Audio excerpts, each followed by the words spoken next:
Hello, we are back in the RO3 Pioneertest. This is day 3 that I'm able to stream live. And yeah, today we are going to dabble in a couple different jobs and look at the skills and their description. As the last couple of times, I will say everything out loud that I will read and see, and then the AI will figure it out, transcribe it, give me some data that we can put into the database, which is really nice. I will also show some database updates that we've done, and most work and credits go to Lucas. He's been making the database look really nice already, and he's working on it every day, it seems. So thank you so much. I'm first going to put up a little notification on the Discord and stuff that I'm online. So give me a moment.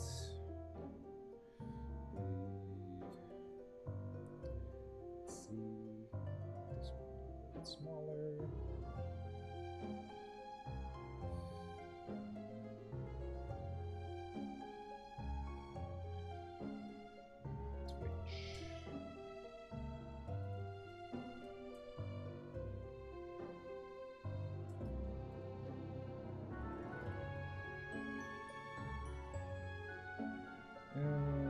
Let's see.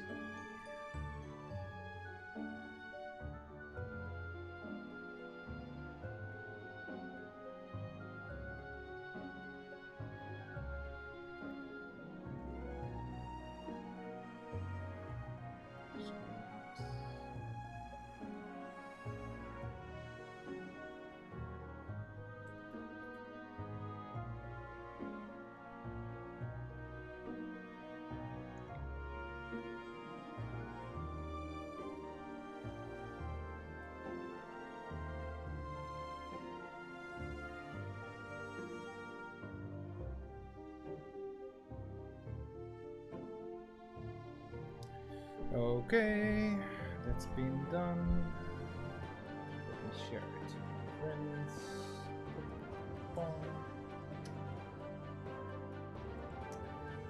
Let's get to it.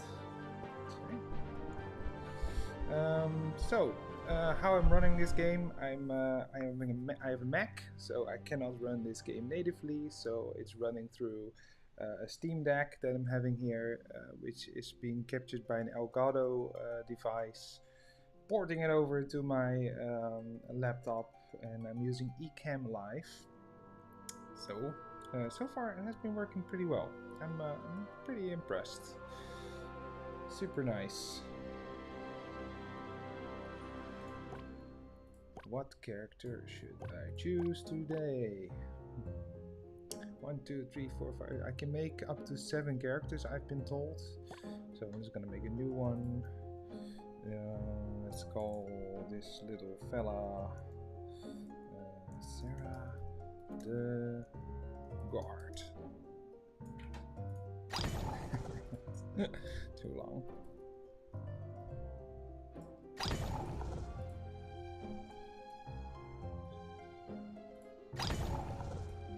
That's not okay.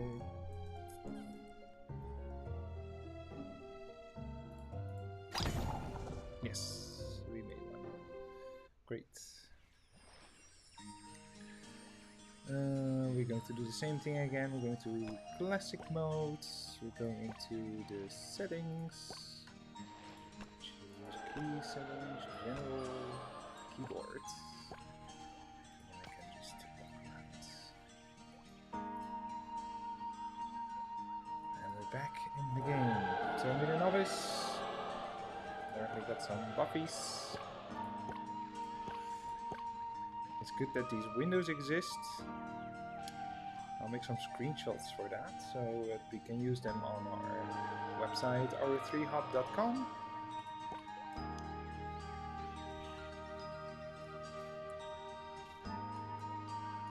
It feels less busy than last week.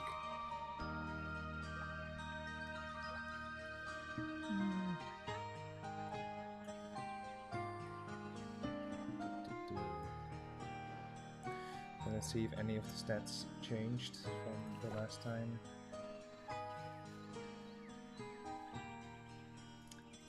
I see like an increase because of the buffies, so when the buffies let's run out. I also try to collect some data for the maps, so we can post them on our website in the database. The database can be accessed through db.ro3hub.com. There's already a lot of useful information over there.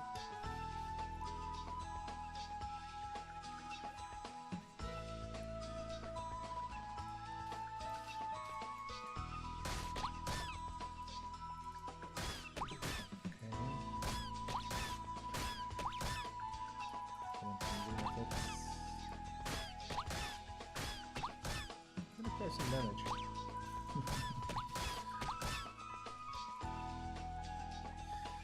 Okay, so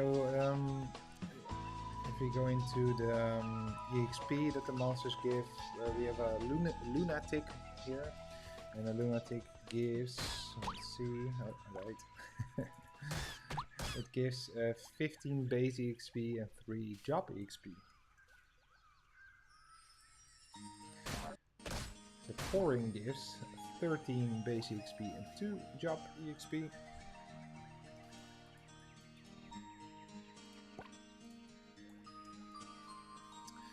Any other monster here that I can try? I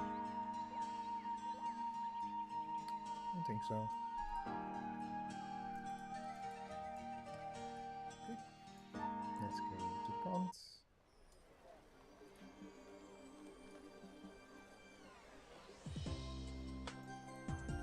And I have to do something, so be right back.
Okay, I'm back.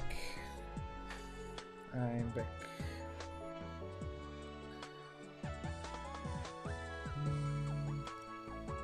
Frontera. Nothing changed. I assume.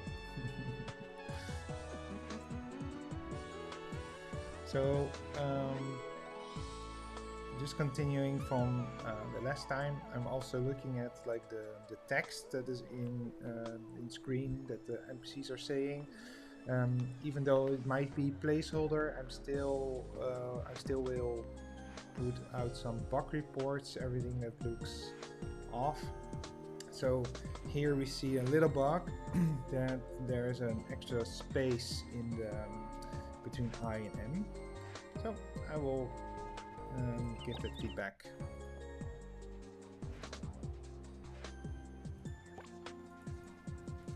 Also, if there's like an icon that is different or missing, something like that. It's funny to see that they have HP, which is now set to 68%.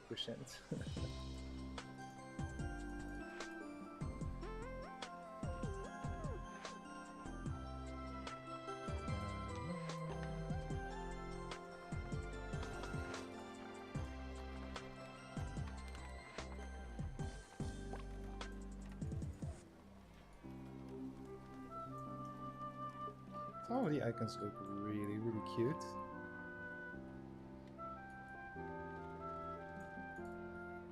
And my Steam Deck has a little bit of trouble with the Frontera map.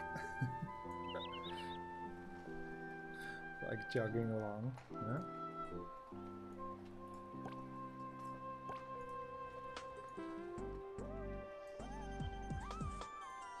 I'm also working on calculating the stats of the monsters. So I will try to talk about the behavior of the monster a little bit more, so the AI can get all the data and possibly figure it out. If I remember correctly, these creamies here are really powerful.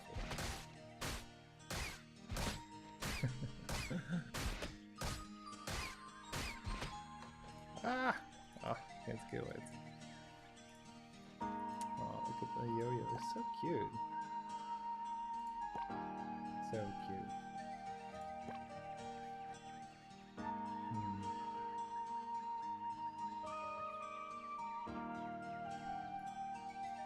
So cute. Oh, wow. Yo-yo, super strong.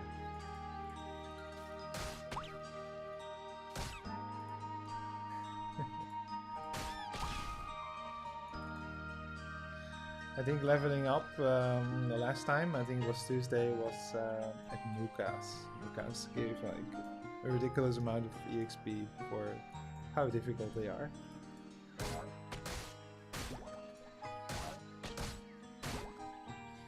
Anyway, don't have any buffs now, so we see the stats. I think they're quite similar. Maybe SP was 27 and not 26. I cannot remember, but I can check it later. So nothing really changed over there. I don't have any items here. I don't think I have anything equipped. Where can I see my equipment here? No equipment. Okay. I do get these boxes when you are entering the game with a new character, which are the same every time. And get some blueprints and materials. I am trying to find like these images from the client. I haven't been able to. I do get all the item PNGs, but not like this border. The same goes for the cards. I cannot be able to find them yet.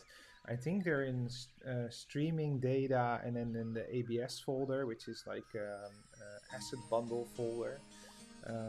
But the files are all difficult to read, might be encrypted, I don't know. But we did get a bunch of like these images, like the pouring one, and from all the other monsters, and also monsters that are not released yet, which is really nice. We will try to put them up in the database in the RO3 hub environment.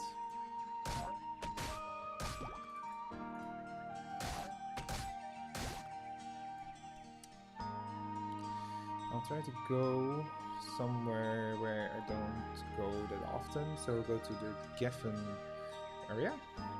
So there's a change in music. I don't actually hear the sound, but I do see that they come into the streaming environment. So I hope that's okay.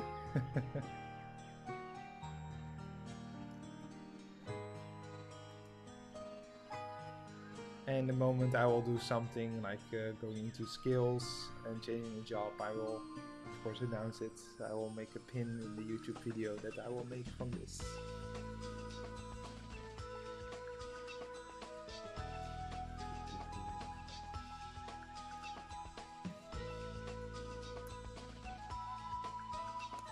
Looking at the environment, how it looks like. Looks really nice, eh? I enjoy it. I enjoy looking at this game. I think the art style is really nice.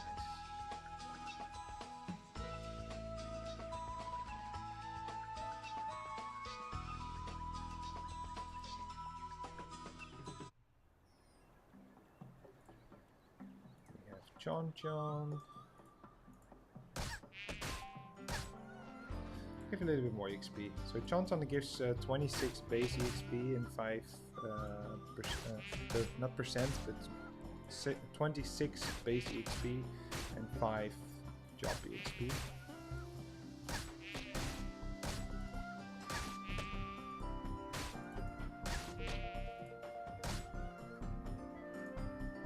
So you can actually Alt tab in this game, which like a tap, so you can target the monsters, but the range isn't that big, so it seems to be like only a couple squares. So I will try to make this in a bug report, because I think it should just cycle like some sort of an area. It seems like it's only cycling between.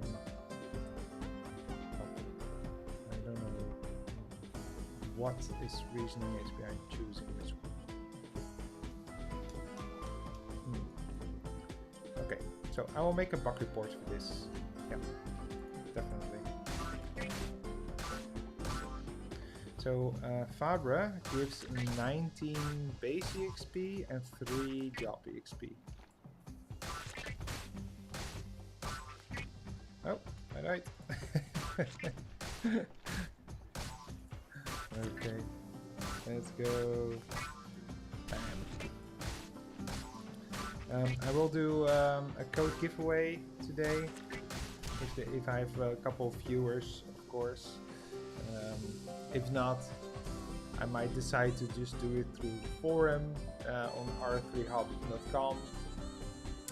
We'll see how it goes. But I have one code to give away to a person who really would like it.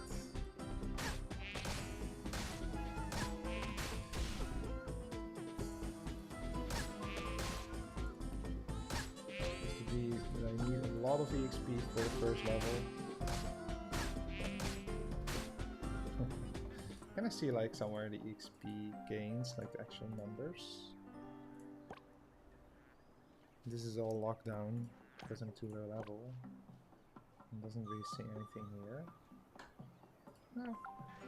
No, not yet. Not yet. So we have Rhoda Frog here, who gives 15 base EXP and 3 job EXP.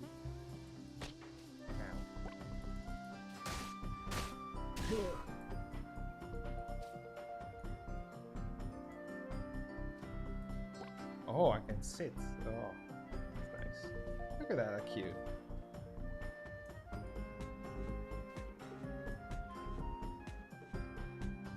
I think the art style looks really nice. I think the using the shadow is a little bit off sometimes. Like you can see like the shadow around the character move in a particular way. Also here in this area. So and you see the recovery when you sit down. So it seems like every second. So let's go back here. When it says the recovery, it says recovers 15 HP every 10 seconds. But actually what happens is now when I sit down, I recover between 53 and 54 HP every second and 2 SP every second, and I'm a novice level 1. It's quite high. So what we can learn from that is that the actual values that are being given here do not yet represent what actually the numbers are. So it's good to know, because that basically means that we don't need to go too deep into the monster stats yet, because they just do not reflect the reality. Yeah, good learning.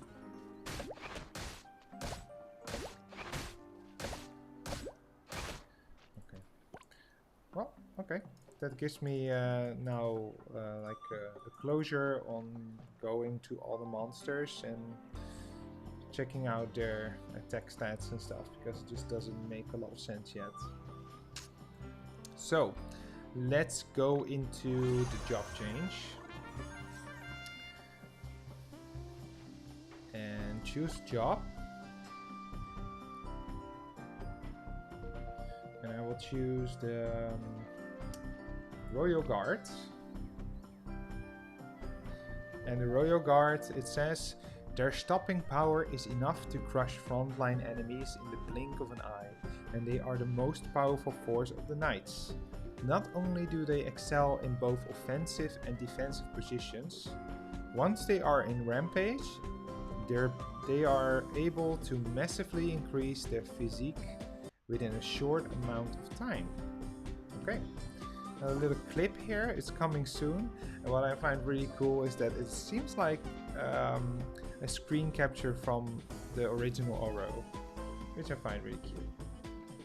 It says job role is a DPS, it's a tank, buffing and physical.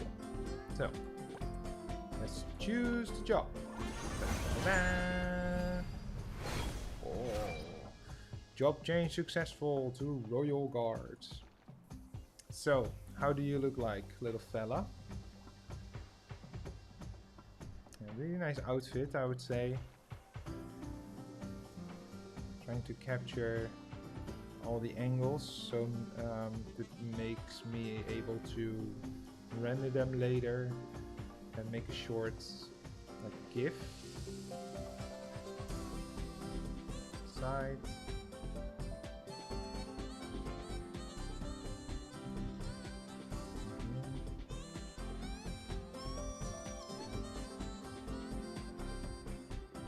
I really like the shield.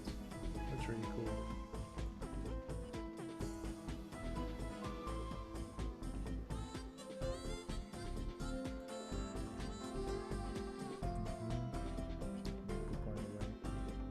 Is it Fabra? I keep mixing those up, Pupa and Fabra. I don't know why. Okay. It's breeding very, very quickly.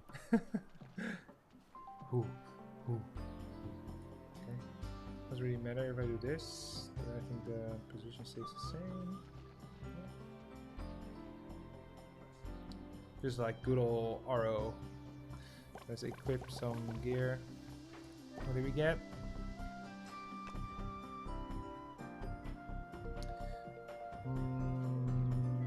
Okay. So this is nice because we will be able to put this into our database. I'm still it's a little bit sad that I cannot go to the tooltip because it has like this little like loopy thing, like a rating and yada yada. Left click for more. Oh, that's why. So you can left click. Okay. And then see like the information. Okay. So this actually works.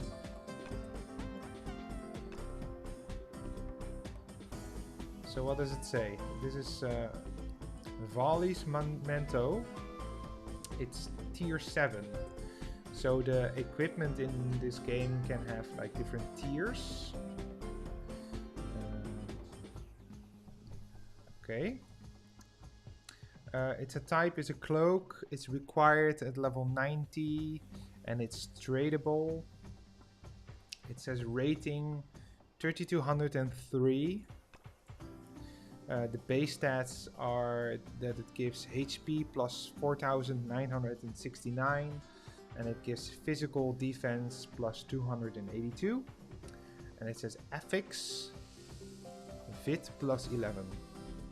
And then the description is a cloak worn by Vali, son of Odin. Though blind, he managed to slay the warrior Hooder. It has a mark of his struggle remains.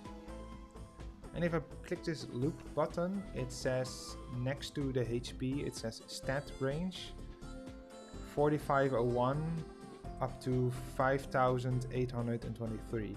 So I suppose that that's like an RNG roll that you can get like upper stats or lower stats. So between 4501 and 5828. And the same goes for the physical defense. It's between 225 and 291. So mine is on the upper end. And then the FX, like it gives a Vit plus 11. But the range is between 6 and 12. Okay, nice. Then we have the shoes. It's a Gobine's Greaves, which is also known in the original RO. It's a shoes type. It requires level 90 and it's tradable. It's rated at 3207. The HP it gives, this one is 5566, but it can go between 4501 and 5828.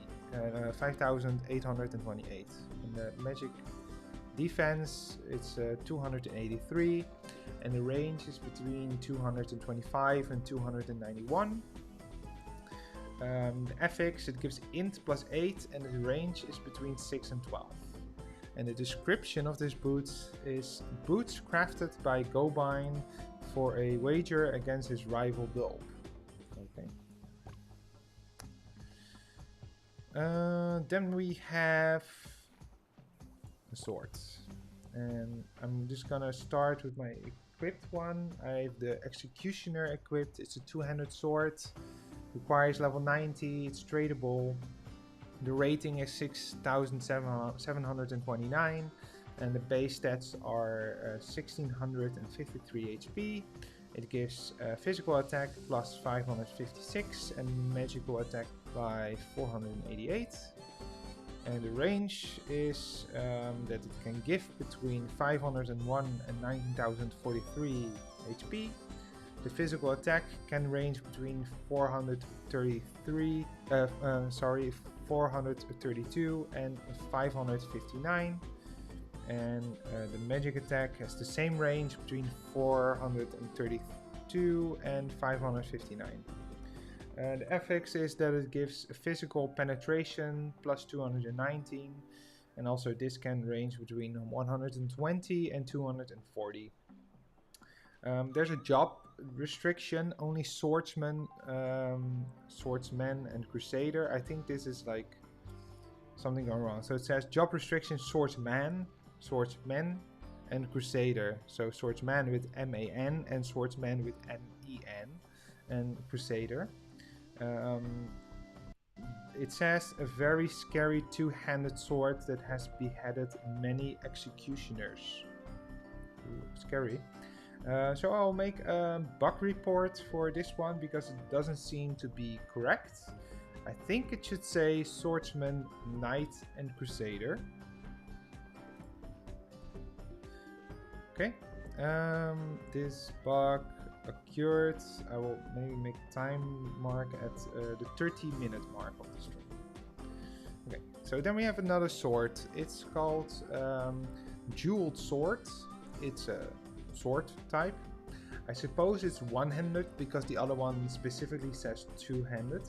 So I will also file this as a bug report that it needs to say one-handed sword. I think that makes a lot of sense. It's a required level 90. It's tradable. Its rating it says 4112. The base stats are HP plus 2847, physical attack plus 291, and magic attack plus 301.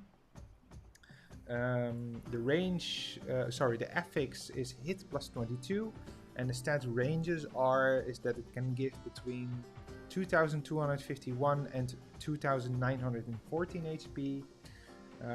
282 up to 365 physical attack, and 282 magic attack up to 365, and the affix of hit is between 12 and 24 stats towards hit. Also the job restriction swordsman, swordsmen, and crusader, and the description says a transparent and beautiful blade, a unique sword that seems to drop beautiful items after killing a monster. Okay, so it is suggesting that it has an extra stat, that it can do like drops. It doesn't say anything about that in the actual item description, but good to know. Then we have Battle Hook. It's a spear. It requires level 90. It's tradable. Its rating is 4523. And it says the stats of this particular one, the base stats are HP plus 3751. The physical attack is plus 322. And the magic attack is plus 311. The FX gives Flee plus 21. And the range of stats is that it can give between 3000 and 3885 HP, 263 up to 340 physical attack, and 263 up to 340 magic attack, and stat range for Flee is between 12 and 24. And the description says a spear with a hook-shaped end. Okay. Then we have a shield. It's a shield type, requires level 90, it's tradable. The rating is 2071. Base stats are HP plus 2663, physical defense plus 85, and magical defense plus 81. And it has bonus magic defense plus 46. Okay, I don't know why it says specifically bonus, because the other ones don't say bonus. Okay, so I will make a note of this one and put it also in the Discord and make like a bug report for that, in case they intend to say bonus for everything or not, because it needs to be consistent, right? Then we have a job restriction. It says swordsman, swordsman, crusader, mage, wizard, acolyte, priest, merchant, and blacksmith. And it says a very large and heavy shield. I also wonder, because I can equip it, and it does specifically mention merchant and blacksmith, maybe it should only be swordsman and swordsman class, mage class, acolytes, and merchant, because it's like in the whole job route, correct? Okay. If you look at the base stats, the range of the HP is between 2251 and 2914. It gives a 75 up to 907 physical defense, It's the same goes for the magic defense, and the bonus for the magic defense is between 24 and 28. Description says a very large and heavy shield. Okay, nice. So we got all these. Let's see, I don't think I did the spear, so we'll do the spear one. The name of the spear is Longinus' Spear. It's a two-handed spear, required level 90 and is tradable. The base stats are HP plus 4553, physical attack plus 382, and magic attack plus 446.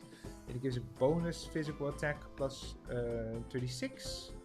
And the range of the HP is between 3751 and 4857. The physical attack can go between 376 up to 486, and the same goes for the magic attack. And the physical attack bonus goes between 24 and 48. Job restriction is for swordsman, and crusader. And the description says the spear used by a soldier named Longinus to slay a saint. Okay, cool. Very cool, very cool. Do we have any other equipment that we can look at? This is an equipment that we know from the original game. It's called chainmail.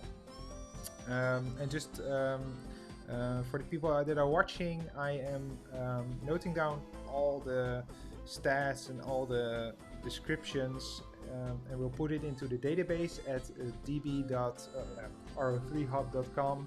You can see the database there. To go there quick is db.ro3hub.com. I will make a link in the description when the video is over, but you can look it up. We're building a database, and I'm just trying to put as much of it into the database. I record them by voice, and I will give my voice to an AI which will do a transcript, and then I have some prompts that will give me the data and are also verifiable because of course I have the video, and then I will also feed it like all the screen captures that I have, so it will also verify the data that way. So which is of course really convenient that I don't have to do it by hand, but it means that I have to preferably say everything out loud, because that will help the AI a lot. Super nice of you to join, by the way. Thank you for watching. I will do a giveaway somewhere in the stream if enough people are watching and some people are really enthusiastic to get one. So might be fun. I don't have anything planned who would get one or not. I will make something up. No worries. Okay, we have, as I said, an item that we know from the original RO. It's called chainmail, and it's this type close. Okay. It's required level 90, is tradable, and the rating it says for this particular one 4213. The base stats that it gives is HP plus 7412, a physical defense plus 171, and magic defense plus 191, and it says ethics strength plus 11. And if we go into this thing between 6430 up to 326 HP. The physical defense is between 150 and 194, and the same goes for the magic defense, and the range for the strength is between 6 and 12. Okay, we have a ring, diamond ring. Oh wait, I'm going back to the chainmail because I didn't say out loud the description. It says an armor woven from tough metal. Okay, then we have diamond ring. Diamond ring is an accessory type, requires level 90, is tradable. The rating for this particular one is 2485. I'm not sure what the maximum amount of rating number is. It might be nice to get to know that, so we can put it in the database. But the base stats of this particular item are physical attack plus 137, magic attack plus 156.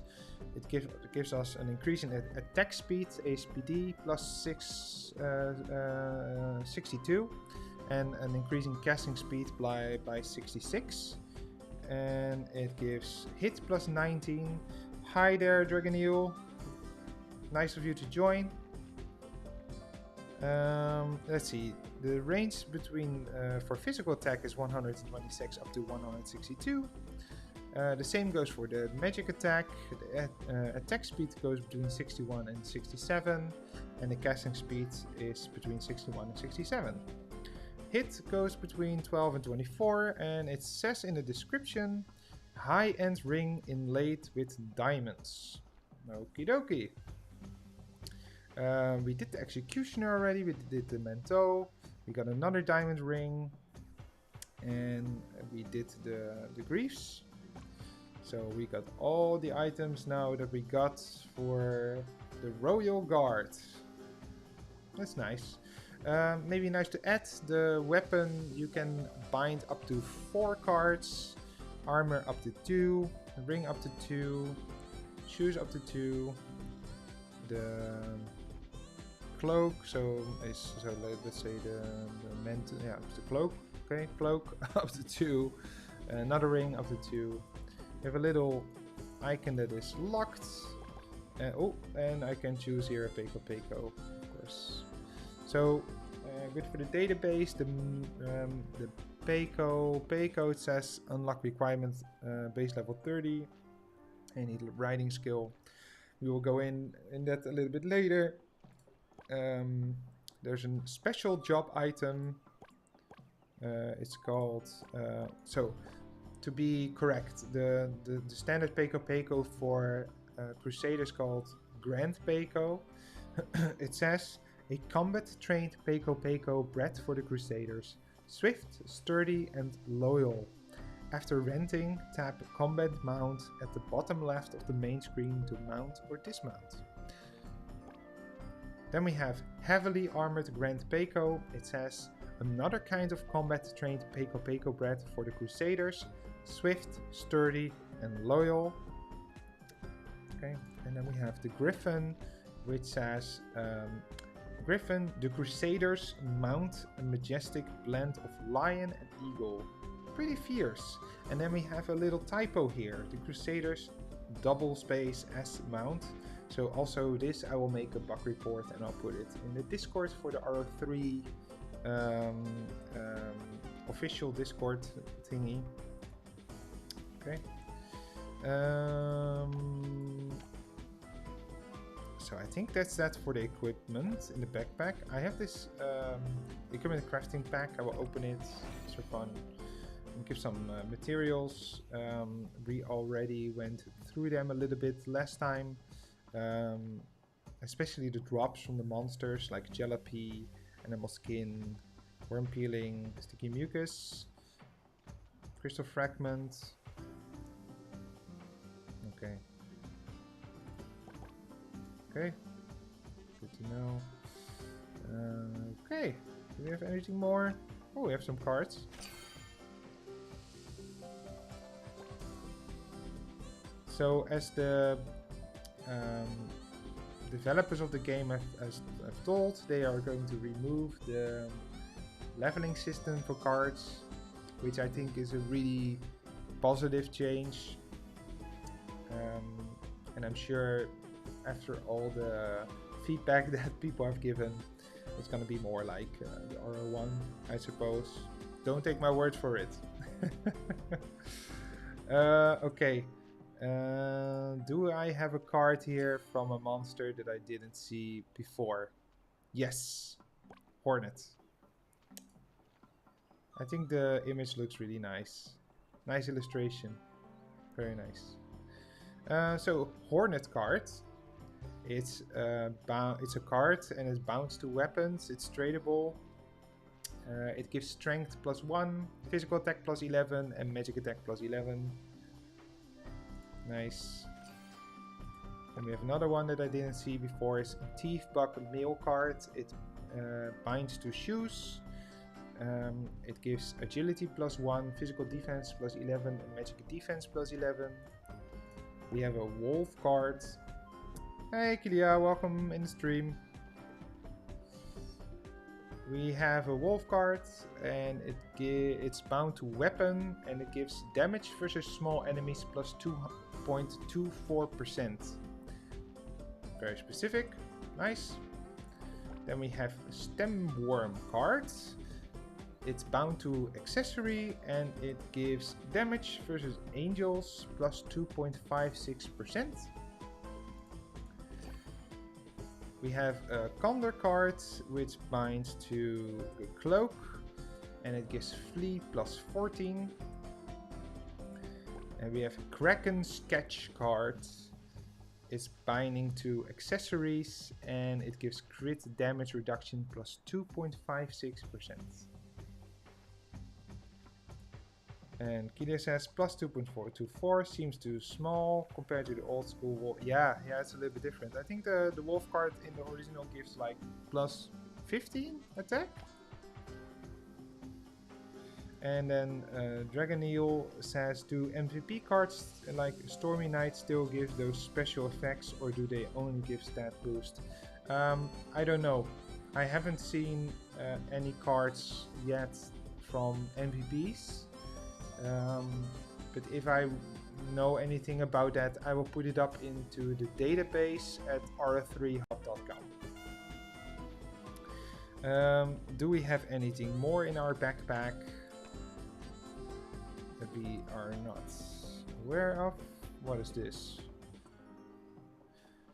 So it says Remnant Echo, and there's been a lot of talk about those items. I am not sure yet what these items do. If I click, it says deploy, level up, or dismantle. It says Thrall Chime, rating 500. It gives some stats: HP +800, physical attack +20, magical attack +20, and then FX is another magical attack +20.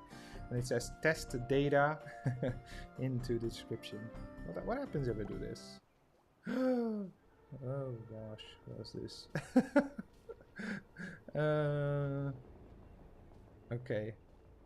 I'm really trying to take in what I'm seeing.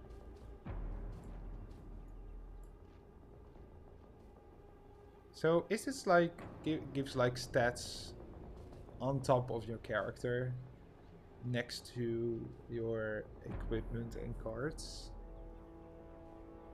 I suppose.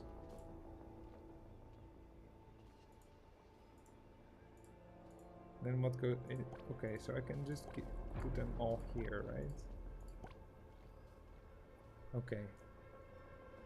Okay. I guess. And then we have upgrades. And I can. Okay, so these items in these Remnant Echoes goes in this Remnant Echo screen, and then they will apply those stats to your character, and then you can upgrade them with Hostless Soul Core, and it says item used to upgrade Remnant Echo grants 5000 EXP. Yeah, more systems. Yes. Okay. So what happens? It gives an increase, and is an increase of 20% if you level from 0 to 5. So, okay, I see. The FX doesn't change, so that upgrades. This item will become untradeable after development. Confirm to continue. And we have another bug here. It says don't show this again, and there's a double space. Okay, so I guess I can do this 4 times. I'm just curious.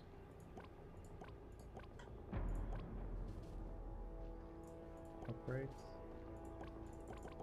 I do like multiple, yeah. Upgrade.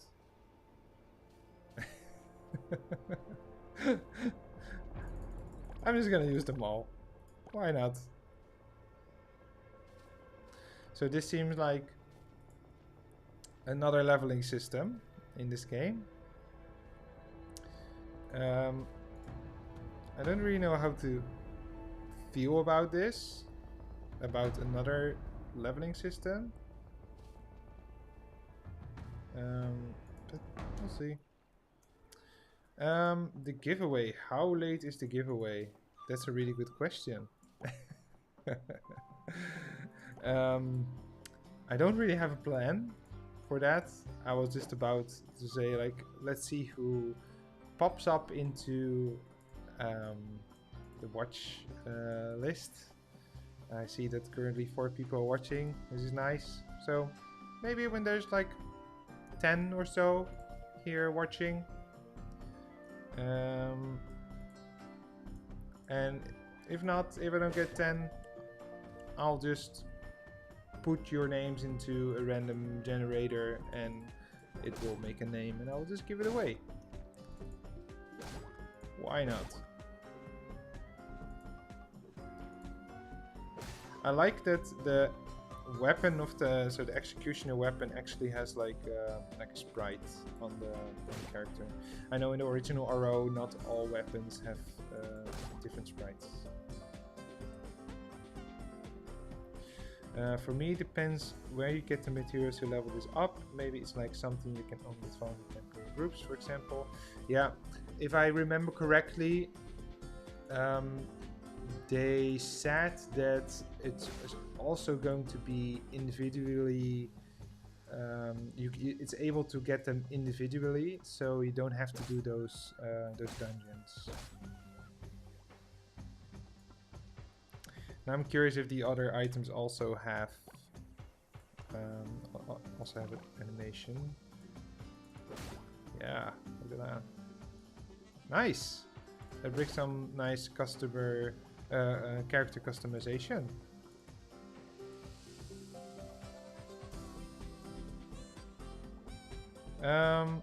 Yes, it is really time consuming. That's true. I did go through the files and I found a bunch of data.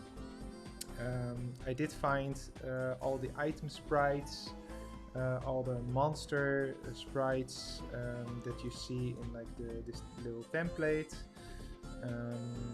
The item descriptions seem to be server side.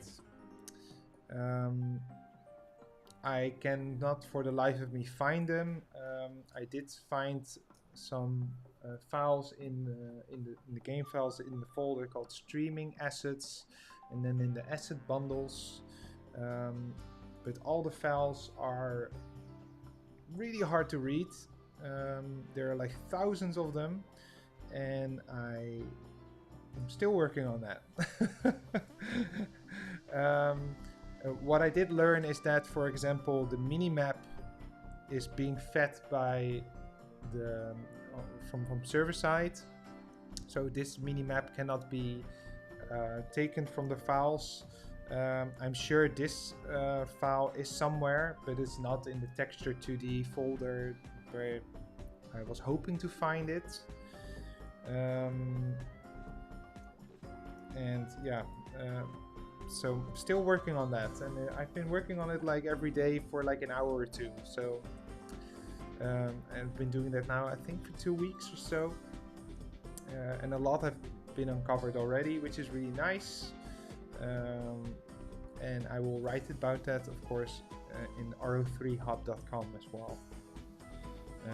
And you're saying makes sense. Most MMOs that like WoW, where they send a packet with item info. Yeah, yes. Yes, there's ways to do that. That you run a program that will inspect the package from the client, but that's against the terms of an agreement of the game. It's illegal. So that's something I'm trying to avoid. I'm not going to actively do that. And as Kilia is pointing out, this way. Yes, I do see a lot of bugs, which are really helpful, and which also are resulting in in friend codes that I will get from the developers. So even though this is time consuming, for example, the friend code that I will give away today is coming from doing bug reports.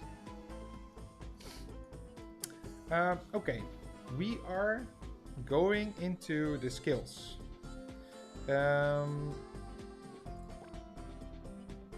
It wants us to do some recommendation. I'm not going to do that because I'm going to go through all the skills and name their description, what they do, and I will put it in the database. It was very successful for the Warlock class and the Guillotine Cross. So I'm just going to do the same thing. And then Kiria says, too bad we cannot get friend codes from bug reports without the invitation in the first place. Well, maybe if you're quick enough, if you capture my screen and put it up in the Discord. This is not a good idea to do. I will lose. But of course it will say my IUD. IUD refers to your character, exact character. So they will know. No one's gonna know. Okay, let's go into the skills. And I will also do like the animations of the skills, so we will capture them, which is really nice. Okay, let's start with the first one. And the first one starts, of course, with the novice. We already checked them out last time, so that one I will skip. But I will go to Swordsman. So for the AI, it's not Swordy, it's Swordsman. Okay, what do we have? We have Bash. Bash, we know from RO1. It says Bash, it's an active skill. And it says ST, which I now know is single target.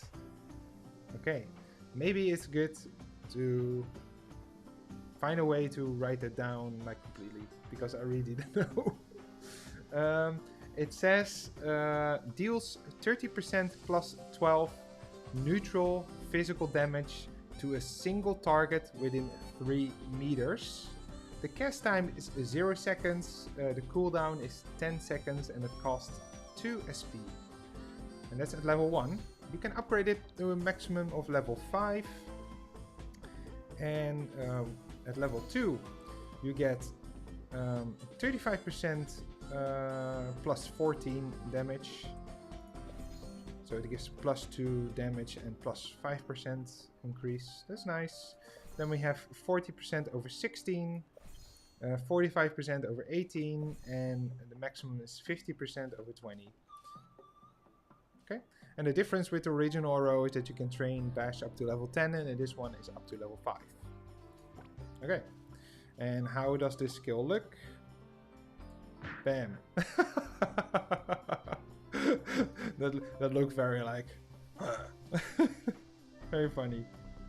Okay, I want to do it again.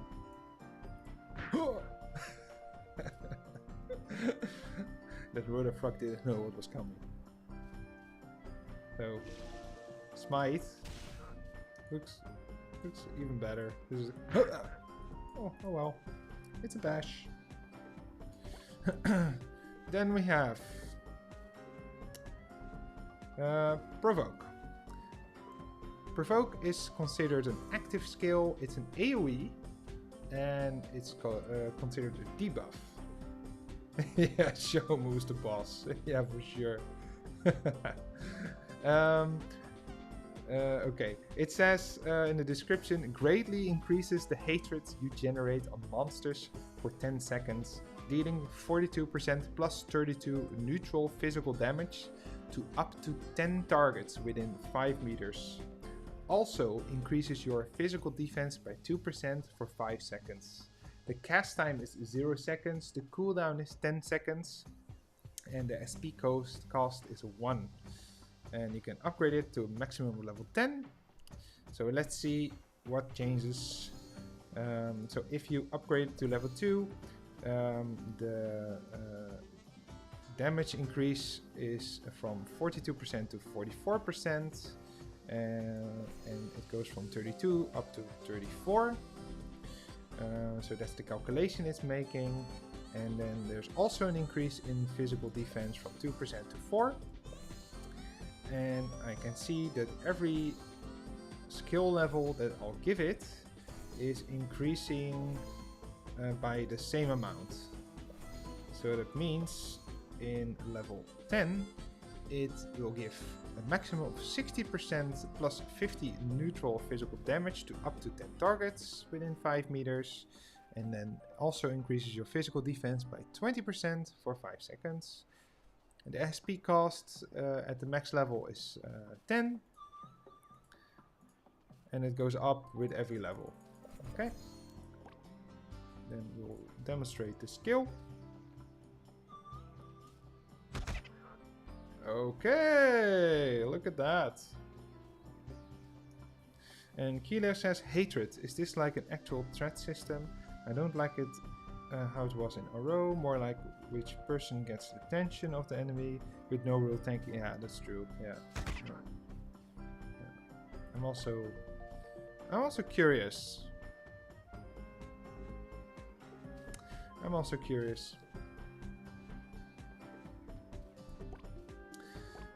I'm just noticing this skill, like in the corner it says banding X1 physical, and oh, that probably comes from the remnant echo thingy. Okay, I'm just gonna ignore it.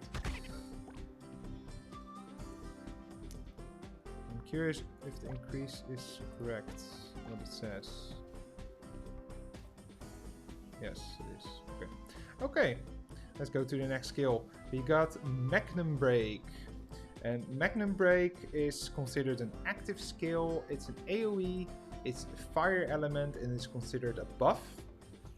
And at level 1, the base stats and the description says deals 42% plus 32 fire physical damage to up to 5 targets within a 3.5 meter radius. You gain fire damage plus 5%. And normal attacks become fire attacks, lasting 5 seconds. So I'm curious that what it says is that I will get fire damage.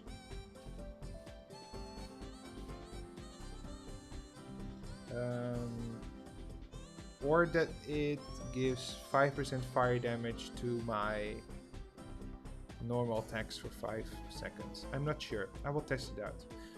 The cast time is 0.0 seconds, the cooldown is 20 seconds, and the SP cost is 1. And the prerequisite skill is Bash level 5. So, at level 2, we see an increase in the percentage from 42 to 44. And the plus 32 goes to plus 34. And the fire damage stays the same percentage. And every increment in this skill gives the same amount of percentage plus. So at the next level, just confirming, yeah, it's all the same. So at level 10 it deals 60% plus 50 fire physical damage to up to 5 targets within a 3.5 meter radius. You gain fire damage plus 5% and normal attacks become fire attacks, lasting 5 seconds. So that second part of the skill doesn't change when you upgrade it. So it might be that you don't want to focus on this skill, or maybe you don't need it in your build, but you still get the same fire damage increase plus 5%, and normal attacks become fire attacks lasting 5 seconds. So I want to try out how this skill looks. Huzzah! Magnum Break. Okay, I feel like the range was really small. Really small. By the way, I'm going to do a bug report for this. Every time I reopen my skill window, it goes down all the way up to Royal Guard. So maybe it would be nice if it would remember where you are in the skill window. Hi Drinkmaster, welcome to the stream. Nice of you to join. Okay, so it says that the range is 3.5 meters. So I wonder, I still don't know how much the distance is of one square. But let's say everyone is 1 meter, so 1, 2, 3.5. So there would be, if I'm here, 1, 2, 3, I would now hit. Yeah, okay. And these ones were not hit. Welcome, the ongeduldige heks. I see another Dutch person joining into the stream. And thank you for the follow. Thank you so much. Hello, Lineage. Thank you for the follow. Much appreciated. Does the skill description say the range in meters? I assume that one block is... Yeah, I think it's also that each block is 1 meter. And in the skill description, it says 3.5... 3.5 meter radius. So that means this is me. 1, 2, 3, 4. I would not hit. Oh, I would not hit it. So 1, 2, 3, 4, 5. Maybe here. No, see, it's just out of range. So I'm kind of convinced that each block is 1 meter. So 1, 2, 3. I would be able to hit it now, but I have to wait for my cooldown. 1, 2, 3. So maybe here. Ah, yeah, it just came closer, but I'm pretty sure. But maybe it would be a good idea for the scale, and since we are working with those squares, it's up to, it cannot be halves because it's unpredictable, I would say. So as a bug report or an annotation, I will say like, okay, if we give them 1 block in the skills, because yeah, 3.5 meters is hard to predict. You can really build around that, I would say. So anything else? If I do this buff, it gives here fire damage for 5%, normal attack to fire damage. So that's okay. So that's what we predicted. So it doesn't give damage to myself, but it gives yeah, a nice little bonus. So if you're hunting like a monster that's weak against fire, it could be quite nice.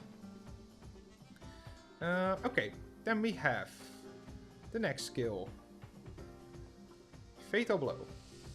Fatal Blow is a passive, it's considered a buff, and the description says gains Fatal Blow for casting Bash, attack speed plus 1% for 5 seconds. And the prerequisite skill is Magnum Break level 10. So you need to have Magnum Break level 10 to get this skill. Yeah, I know, really precise, isn't it? Let's see, you can upgrade it to a maximum of level 5, and for each level it increases the attack speed by 1. So at level 5 you get attack speed plus 5%. Okay, then we have Endure. It's also a skill that we know from the original RO. It's considered an active skill, and it's grouped under immunity. The description says physical defense dash magic defense plus 1% for 10 seconds, and obtains Endure. The cast time is 0 seconds, the cooldown is 20 seconds, and costs 1 SP. And the prerequisite skill is Provoke level 5. Okay, and then every time we upgrade this skill, it gives 1% extra. The time doesn't change, it keeps being 10 seconds. We see that the SP cost goes up by 1 for each skill input. And then at level 10, you will have physical defense and magic defense plus 10%. And I want to know how it looks like. And then it gives 2 buffs. It would see.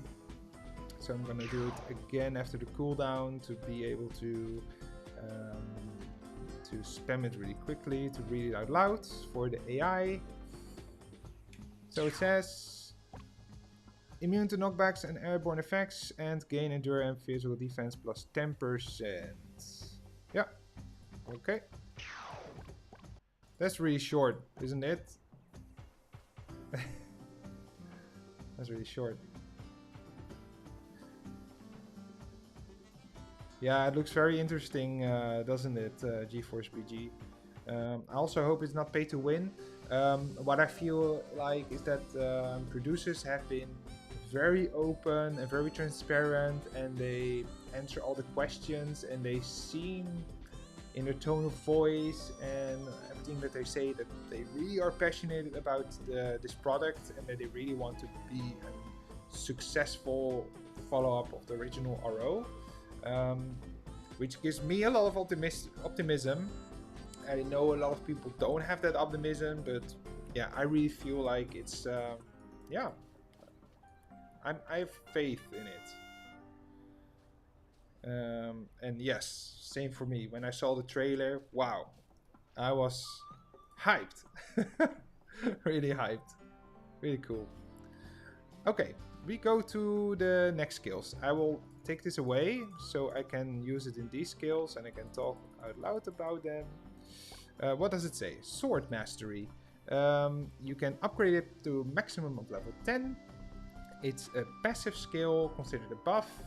And the description says Sword Mastery. When using swords, physical attack +2. Okie dokie. And then each stab, it gives +2 to your physical attack, which is nice. So we have at level 10 we have a physical attack +20. Okie dokie. Nice. And then we have a skill called Restoration Plus, and it can be upgraded to a maximum of level 5. And it says permanently increases the HP recovery speed, recovering 0.2%, max HP +20 HP per 10 seconds. It's considered a passive skill under healing, and if we upgrade it, we see that the recovery percentage, so it now says at level 2 recovering 0.4% and max HP +40 per 10 seconds. And with that same increment, it goes up to maximum level 5, which it says recovering 1% max HP +100 HP per 10 seconds. Okay. And then GeForce says in the chat, I'm fine with paying for quality of life like backspace or cosmetics like outfits, or even pets, as long as it doesn't give unfair advantage. Yeah, and I think almost everyone who is passionate about this game and is in the Discord feels the same, and people are vocal and they give this information constantly to the developers, so I am optimistic that they will listen. And then Yugi-kun says, hello Sarah, such a lovely character you have. What should we do for your friend code giveaway? Haha, good question. Earlier I said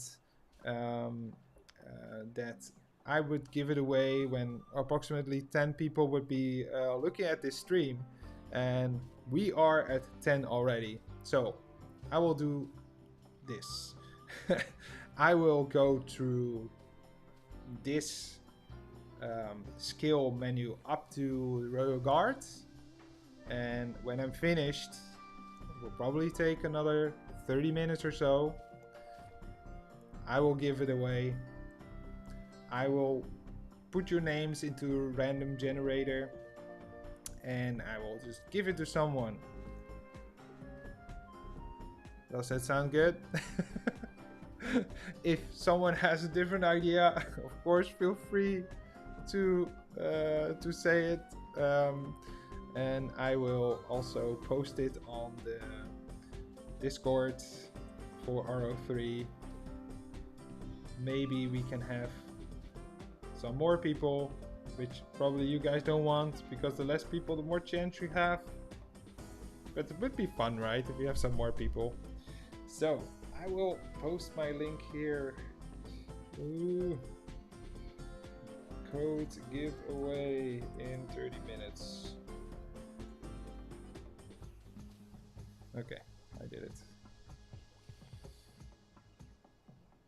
Okay, we are going to, so the tier that we just talked about the skills, is the swordsman job.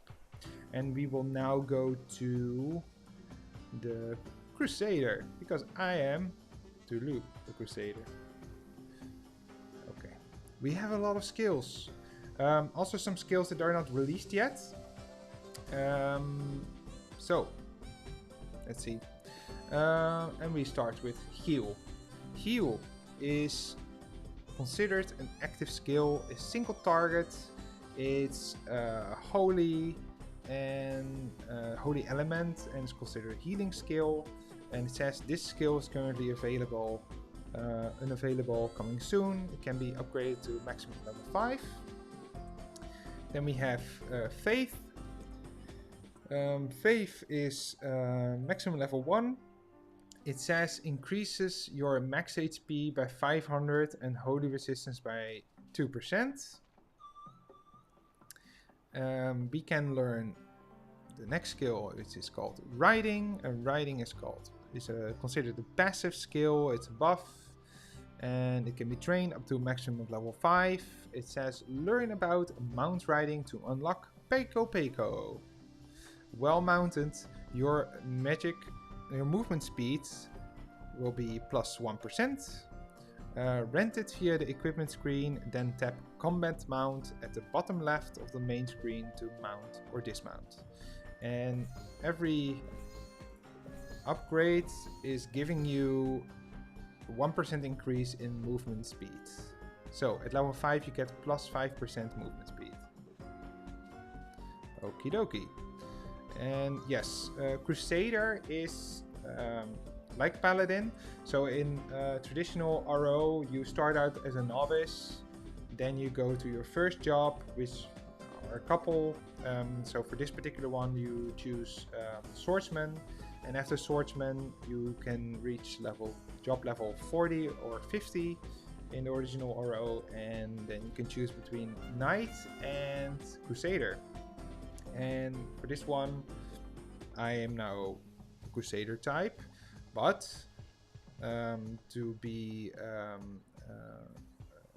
precise, the job that I'm playing now you acquire is called the third job. So after Crusader in original RO you reach level 99, you reborn, become a novice again, high novice if I'm correct, then you become high swordsman, then you become paladin, and then after that when you're level 99-70 you can become a royal guard, which I am now. I'm now royal guard. So royal guard, third job. So in the RO universe game there's a lot of variety in builds and in skills and different sets, so it's really like extensive. And just remember that the original game came out 23 years ago. Of course the third job wasn't introduced yet, and I must be honest, I haven't dabbled in the third jobs in original RO at all, not really. But definitely up to like Rebirth, and then the Transcendence, and then a Paladin, right? So a lot of these skills are very familiar for me. So hopping back into the skills, we have Guard. Guard is a skill that is considered an active skill. It's a buff and a single target. The description is activates Guard, reducing incoming damage by 6% for 60 seconds. The cast time is 0 seconds. There's a cooldown of 45 seconds and it costs nothing. And it says this skill can be added to the skill lineup. And I think... probably because it's an active skill. Okay, whatever. Then at level 2 we see an increase in damage reduction, so from 6 to 7%. And each increment in skill level increases that increment. So at level 5 you have a maximum of 10% of damage reduction for 60 seconds. Okie dokie. Then we have Cure. And Cure is a skill that is not released yet. It can be trained up to maximum level 1. And it says this skill is currently unavailable, coming soon. But the prerequisite we know is heal level 5. Then we have Holy Cross, and Holy Cross is a very popular skill in the original RO. It's considered an active skill. It's an AoE. Okay, it's Holy Element. It says control and normal attack. It can be trained up to a maximum of level 5, but it's not released, so I don't know the rest of the information. We have Spear Mastery. As a Crusader, you can choose between swords and spears, which makes it a really flexible job with all kinds of different builds that you can make. So Spear Mastery can be trained up to a maximum of level 5. It's considered a passive buff, and the description says Spear Mastery. When using spears, physical attack plus 10. And if we upgrade it to level 2, it gives 5 extra physical attack. At level 3 is 20, level 4 is 25, and at level 5 the maximum is 30 physical attack. Okie dokie. Then we have Shrink. Shrink is considered a passive skill. It's a buff, is single target, and it's considered control. And what does it say? It says, while under guard, has a 2% chance to stun the attacker for 1 second when taking damage. The prerequisite skill is guard level 5, and the maximum level of this skill is level 1. Okay, nice. Then we have Shield Charge, and Shield Charge is considered an active skill. It's single target and it's a neutral element. It's not released, but the prerequisite skill is guard level 5. Then we have Angel Guard. It is considered a passive skill. It's a buff, can be trained up to level 5. It says damage reduction versus undead and demon plus 0.5%, which can make this build really viable if you're going to a zone with a lot of demon or undead monsters. Okay, so the prerequisites of this skill are Cure level 1, and to get Cure level 1 you need Heal level 5, and it says at level 2 we get a 0.5% increase in damage reduction against the undead and demon, and each level gives us that same increment, so at the max you get 2.5% of damage reduction. Very nice. Then we have Grande Grosso. And it's a very popular skill in the original RO. It's considered an active skill, it's AoE, it's Holy Element, and it says this skill is currently unavailable, but you need Holy Cross level 5. That's the prerequisite, that's what we know. We have a Spear Quicken, and Spear Quicken is considered a passive skill. It's a buff, and it says Spear Mastery, crit plus 1, crit rest plus 1, and attack speed plus 22%, which is an incredible increase. Really nice. It can be upgraded to a maximum of level 10, and the prerequisite skill is Spear Mastery level 5. And we see at level 2 that what changes is that the attack speed is being increased. So at level 2 you get 24%. And then we see at level 3 that we have crit plus 2 and crit rest plus 2, and attack speed is going up to 26%. And level 4 we get an increase in attack speed to 28, crit and crit rest stay the same. At level 5 we have a crit plus 3 and crit rest plus 3, and attack speed plus 30%. At level 6 we have crit plus 3, crit rest plus 3, and attack speed plus 32. At level 7 we have Spear Quicken. It says crit plus 4, crit rest plus 4, and attack speed plus 34%. At level 8 it says crit plus 4, crit rest plus 4, and attack speed plus 36. almost there. At level 9, we see crit plus 5 and crit rest plus 5 and attack speed plus 38. And at level 10, the max is crit plus 5, crit rest plus 5 and attack speed plus 40%. So, that seems a very important skill for spear users. Then we have Shield Reflect. It says it's an active skill, it's a buff, it's single target, and it says for 60 seconds, whenever hit by melee physical damage, retaliates by dealing 40% of own attack as a physical damage to the attacker. Can trigger up to 1 time per second.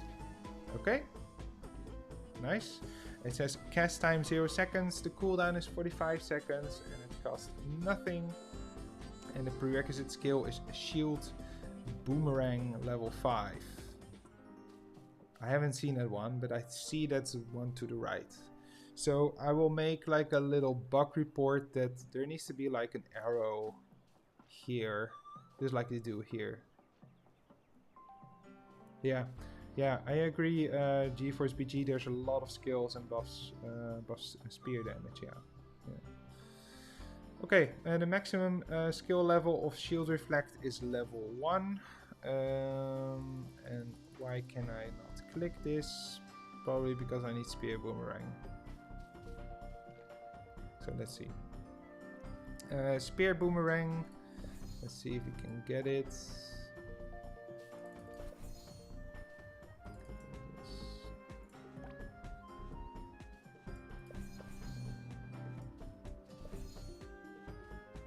Okay. Yes, okay, we're there. Okay, Shield Boomerang. It says... I'm a little bit lost. Okay, Shield Boomerang. Is considered an active skill, is single target, it's a neutral property. It's not released. It says skill is currently unavailable, coming soon, but the prerequisite skill is Shield Charge level 5. Okay. Okay, then we have Devotion. And Devotion is also not released. It is considered an active skill, single target is a buff. And it says this skill is currently unavailable, coming soon. And then is maximum level is level 1. And then we have Defending Aura. It says active skill, it's a buff, it's single target. It says for 60 seconds reduces damage taken from ranged physical attack by 5%. Cast time is 0 seconds, the cooldown is 45 seconds. And the prerequisite skill is Shield Boomerang level 5. Very nice. Maximum level is level 1. And then we go to this one. It's called Demon Bane. It says it is a passive skill. I have to click some things away to get to description.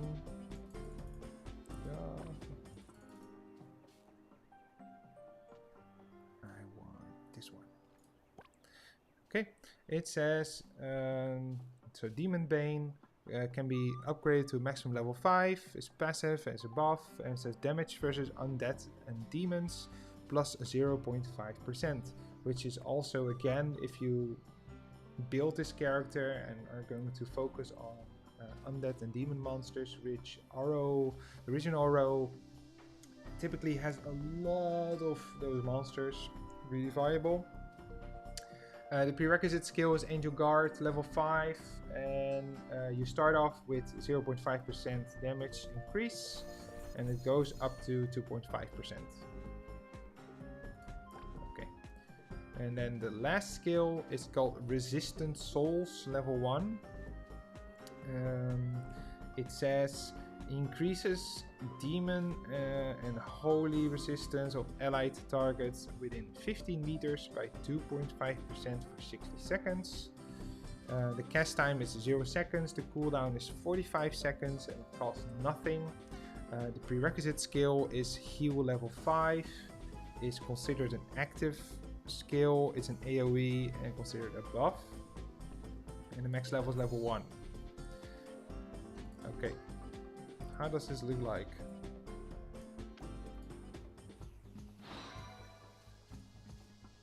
Not too fancy.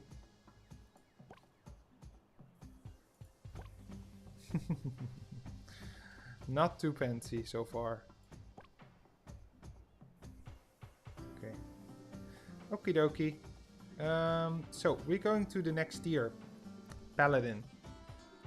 And Paladin doesn't have a lot of extra skills, which is also the same as in the original, because of course you get your basic Crusader one, and then on top of that you can spend extra job lab points to get one of those skills. Yeah, me too. Me too. Okay, so we have Gloria Domini.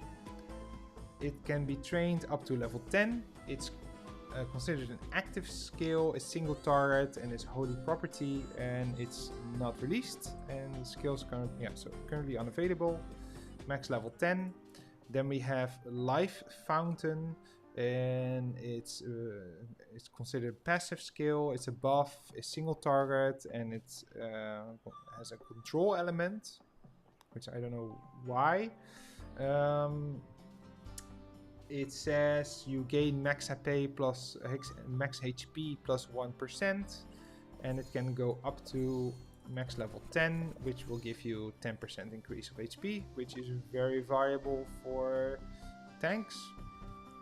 Then we have the next skill, Shield Chain, and it's considered active skill. It's an AoE and it's neutral property. It's not released, so skill is not available, but the prerequisite skill is Shield Boomerang level 5. Then we have Sacrifice. It's not released. It can be trained up to a maximum of level 10.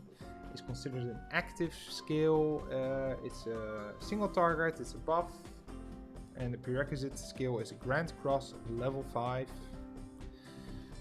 Then we have Light Insignia.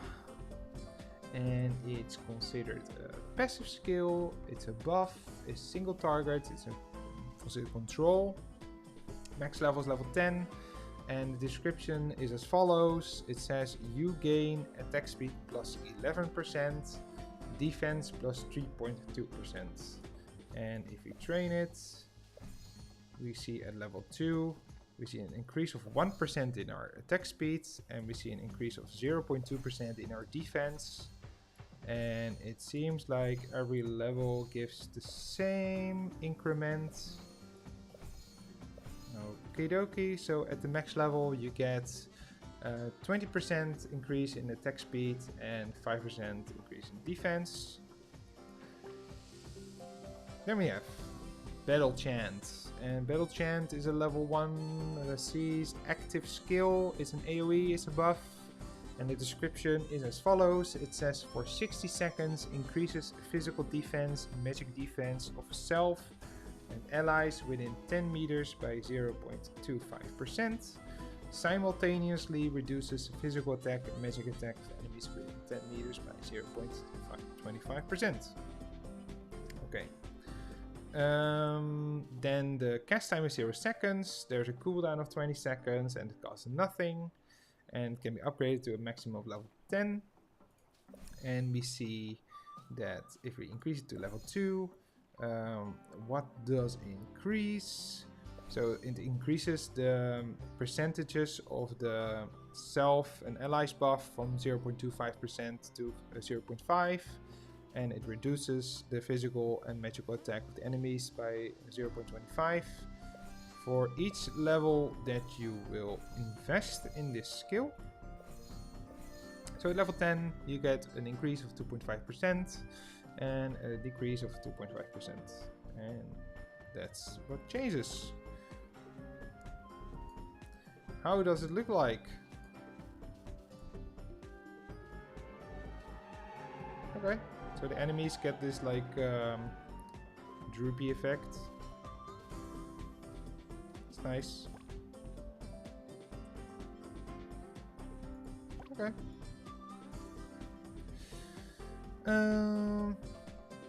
So what's next? Oh, there's so many skills. There's so many skills. Oh, okay. You guys thought we're almost there for the giveaway.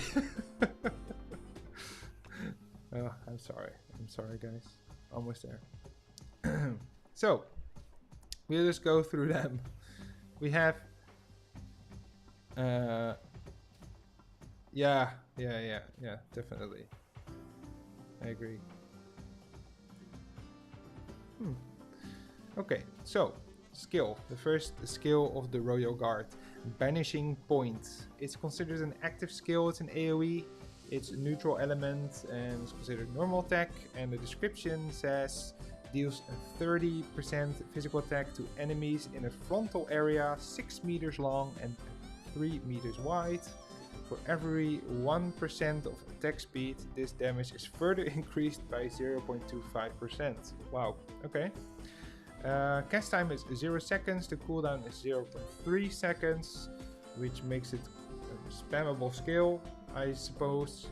The maximum level is level 5, and if you increase it to level 2, the increase of physical attack percentage goes from 30 to 35, and every increment is like 5% increase. Okay, how does it look like? Can I do it? No? Oh, requires a two-handed spear. Oh, okay. I'll go into my backpack.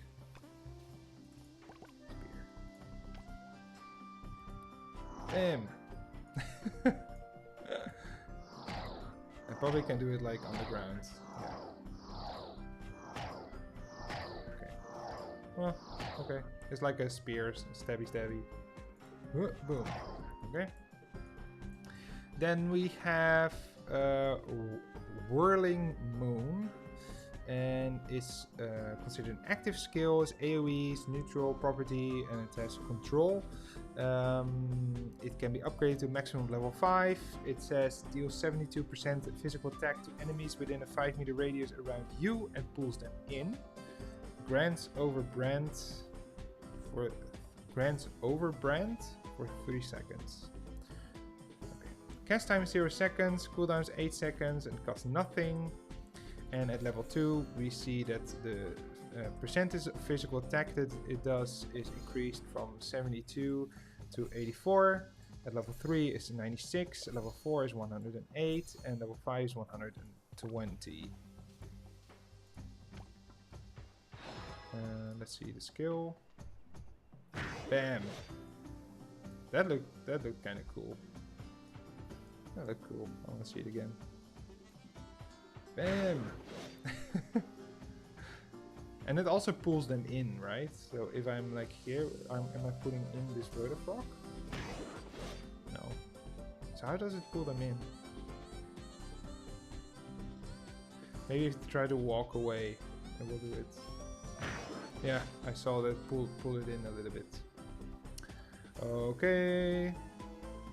Up to the next skill. We have Banding. It's a passive, it's a buff. It can be upgraded to maximum level 1. And it says cooperates with other Crusaders in the team. For each Crusader present gains 1 stack of Banding, increasing attack, physical defense and magical defense by 0.5%, stacking up to 10 times. Wow. Unlocks the Griffin mount upon learning this skill.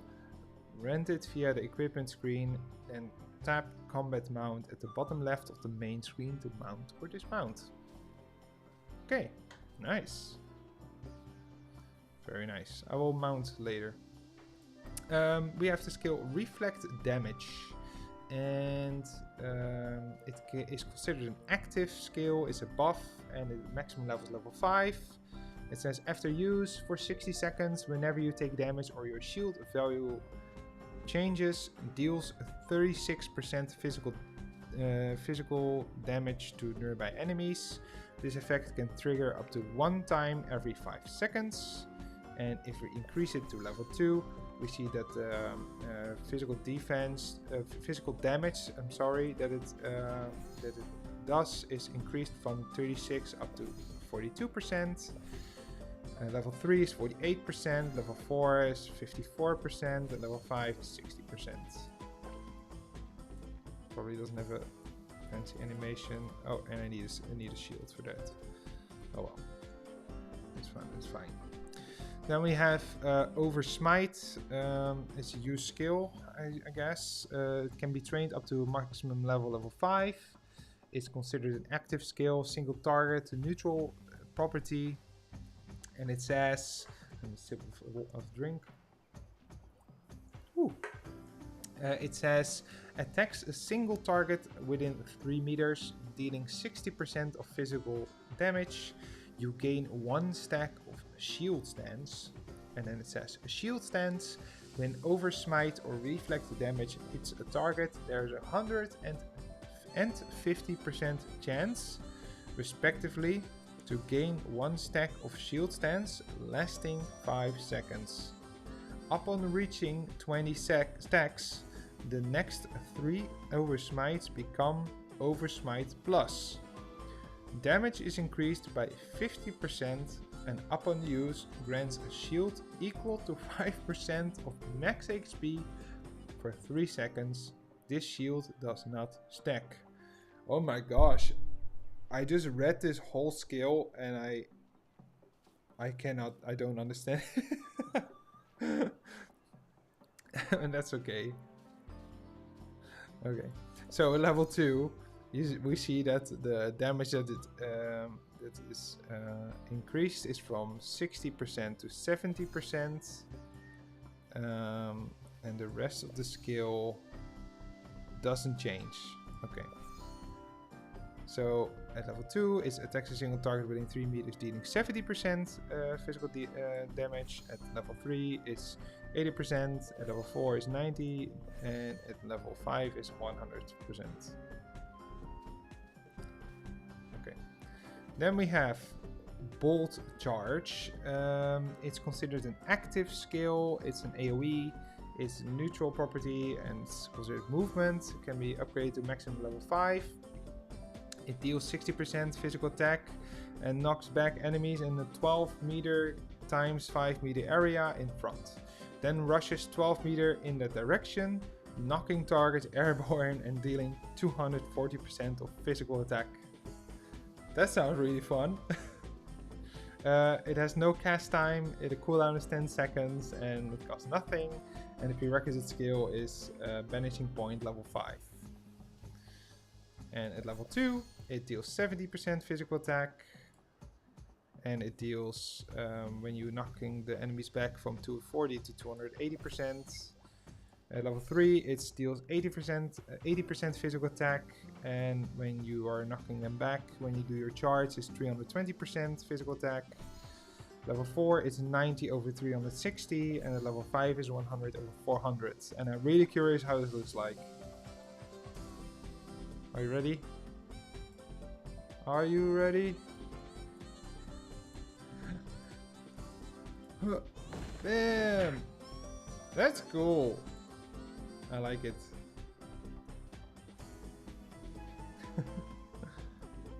Really funny. Bam!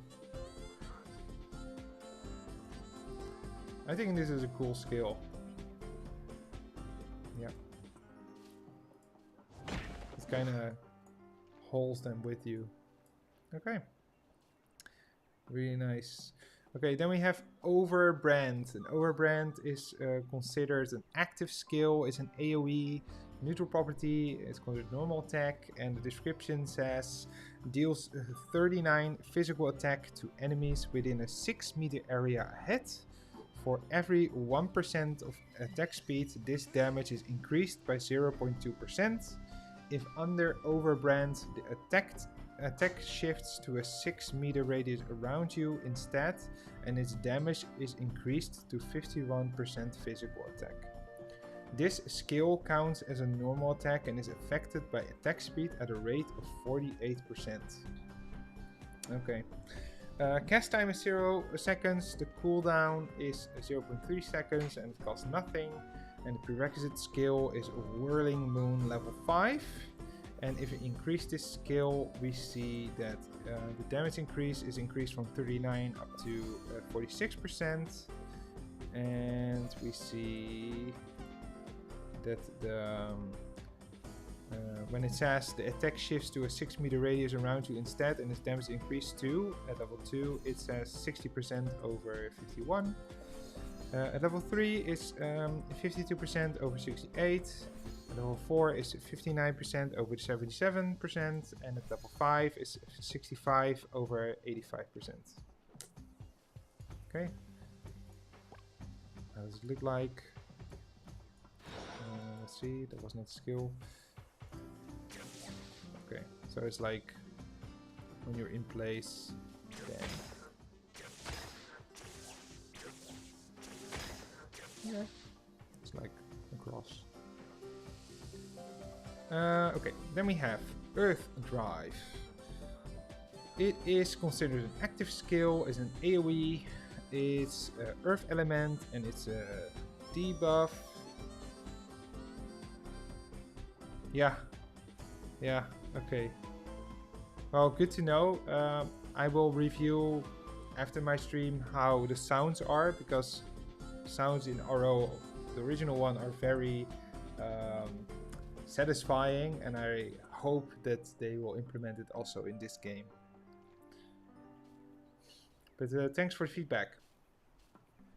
Okay, so the skill Earth Drive. It is considered an active skill as an AoE's Earth element is debuff. Can be trained up to level 5, and the description says deals 120% of Earth physical damage to nearby enemies and inflicts ESPD, MSPD minus 30% for 3 seconds. Reveals enemies under height on hit and greatly increases a monster's hatred towards you, generating more hatred than provoke. So the questions from Kilia earlier, if hatred was like a sort of amount that you can have on you so you can actively tank, is confirmed. So hatred is definitely in the game. The prerequisite skill for Earth Drive is Reflect the Damage level 5. You can upgrade it to maximum level 5, and if we increase the skill from level 1 to level 2, we see that there's an increase in damage of 20%, so it deals 140% of Earth physical damage. At level 3 is 160, level 4 180, and at level 5 is 200. Okay. Need a shield for that, so we'll do it later. Okay, then we have a shield press, and shield press is an active skill, is a single target neutral element to control, and it can be upgraded up to a maximum of level 5, and it says inflicts stun on a single enemy for 1.5 seconds and deals 96% physical damage, greatly increases own monster hatred, generates more hatred than provoke. Cast time is 0 seconds, the cooldown is 10 seconds, and it costs nothing. And it can be increased to a maximum of level 5. At level 1, we knew that it was 96% physical damage. Level 2 is 112, level 3 is 128, at level 4 is 144, and at level 5 is 160. We're almost there. Almost there. We have Cannon Spear. And Cannon Spear is an active skill, is considered AoE, and is neutral. It says deals 108% physical damage to enemies in a 12 meter by 5 meter area in front and gains 8 seconds of charge. For every 1% attack speed, the damage increases by 0.25%. And then it says charge increases movement speed by 10%. The next attack skill deals an additional 72% physical attack to the primary target consumed up on use. The cast time is 0 seconds, the cooldown is 10 seconds, and the cost is none. The prerequisite skill is Banishing Point level 5. Okay, nice. Let's see, how can I learn this? Banishing Point is what I need, is what I have. But I am... Oh, I don't have skill points anymore, that's why.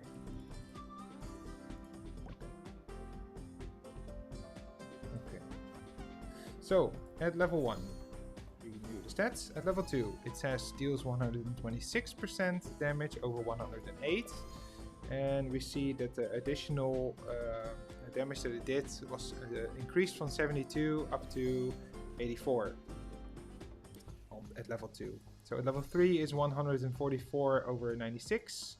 At level 4 is 162 over 108. And at level 5 is 180% over 120.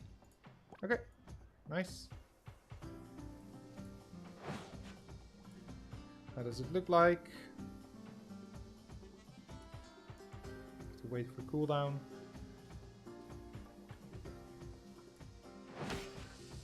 Okay, cool. Yeah. Okay, then we have PET of PT, PIETY. It's an active skill, it's considered AoE, it's a buff, and it says applies a holy armor effect to self and nearby allies within a radius of 10 meters for 5 seconds. Cast time is 0 seconds, cooldown is 40 seconds, and it costs nothing. And the maximum level is level 1. Okay, to get rid of this one. Then we have Raise Shields, and Raise Shield is again a huge skill. It can be trained up to level 5, it's considered an active skill, it's an AoE, it's a buff, it has an immunity and control, and it says, can only be used while mounted on a griffin. Raises a shield for 5 seconds, protecting self and allies within 10 meters, reducing damage taken by 6%. During this period, movement speed is reduced by 30%. Every 0.5 seconds deals a knockback of 3 meters to enemies within 3 meters in front, along with 10% of physical attack as damage. When taking damage from enemies directly ahead, triggers Counterattack Spear. Deals 60% physical damage to the attacker and reduces Raise Shield, cooldown by 0.5 seconds. Can only trigger once every 0.5 seconds. Holy moly. The cast time is 0 seconds, the cooldown is 20 seconds, and the prerequisite skill is Earth Drive level 5. So what changes when we go to level 2? We see that the reduced damage taken is increased from 6 to 7%. And we see that the damage deals, so counterattack spear, the damage increases from 60 to 70%. At level 3, it's reducing damage taken by 8%, and the damage you deal is 80%. Level 4 is 9 over 90, and level 5 is 10 over 100. Okay, need to get rid of the skill. So you can see that a lot of skills. You can change the build completely, right? Nice, very nice. So we're almost at the end, so that means almost time for the giveaway. Okay, so let's go to Shield Spell. It's can be trained up to max level 5. It's considered an active skill, AoE, neutral property, and shield. It says deals 48% of physical damage to surrounding enemies and grants a shield equal to 10% of max HP for 5 seconds.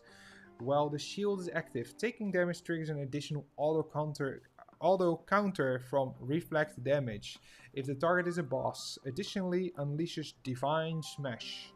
Learning this skill grants 50% damage reduction versus monsters. And then it says Divine Smash charges at the target and deals 444% light physical damage to enemies ahead. Cast time is 0 seconds, cooldown is 10 seconds, and the prerequisite skill is Shield Press level 5. And if we upgrade it to level 2, we see that the damage increase is from 48% to 56%. And that when you do the Divine Smash as a trigger, it's increased from 444% to 518. Level 3 is 64 over 592. Level 4 is 72 over 666. Level 5 is 80% over 740%. Okay, last row. We have King's Grace. Bear with me. It's an active skill. It's AoE. It's healing. It's a buff and immunity. And then the description says the Crusader activates Guardian's power, transferring 50% of damage taken by up to 4 nearby allies within 10 meters to self for 5 seconds. During this time, the Crusader heals for 0.1% of the damage received. Both the Crusader and selected allies are immune to negative status effects. Enemies within the area accumulate a 7% slow every 0.5 seconds, stacking up to 5 times. Upon reaching 5 stacks, the slow converts into a stun for 1 second and removes the slow stacks. This effect does not apply to allies under a devotion state. Huge skill. Max level is level 5. At level 2 we see that the... what do we see? That the enemies within the area accumulate, there's an increase in the slow percentage. So at level 1 it was the enemies within the area accumulate a 7% slow every 0.5 seconds. At level 2 it's 9% slow. At level 3 it's 11% slow. At level 4 it's 13% slow. And at level 5 it's 15% slow. Okay. Prerequisite skill is shield spell level 5. I will go into that what we just saw later. We have a skill called Inspiration. Inspiration can be trained up to level 5. And it says that's an active single target buff. The description says increase max HP by 6%, physical attack by 3%, and when equipped with two-handed spear, physical attack is further increased by 3%, but max AP increase is reduced by 3%. It lasts for 10 seconds. Okay. So maximum level is level 5. At level 1, at level 2, we see that the increased max AP by 6% goes to 7, and the physical attack increases to 3.5% instead of 3. And we see that the physical attack is further increased by 3%, goes to 3.5, and but max HP increase is reduced by 3.5. So at level 3 we have 8, 4, 4, 4. At level 4 we have 9, 4.5, 4.5, 4.5. And at 5 we have 10, 5, 5, 5. Okay, cast time is 0 seconds, cooldown is 30 seconds. And then we're at our last skill. Let's get this away. And it's called Hesperus Lit. It's considered an active skill. It's an AoE. It's neutral property. It's considered a movement skill, control, and shield. And the description is as follows. Leaps toward the target's location. Upon landing, deals 275% physical attack to enemies within a 6 meter radius and inflicts Immobilize for 1.5 seconds. Grants control immunity during the skill. For each enemy hit, gains a shield equal to 3% of max HP, stacking up to 5 times. There's no cast time, the cooldown is 20 seconds and it costs nothing. The prerequisite skill is Overbrand level 5 and the maximum level you can train the skill is level 10. So, let's see what it does. I need some more job points. Level 2. We see an increase in the physical attack damage when you land. So from 275% up to 300.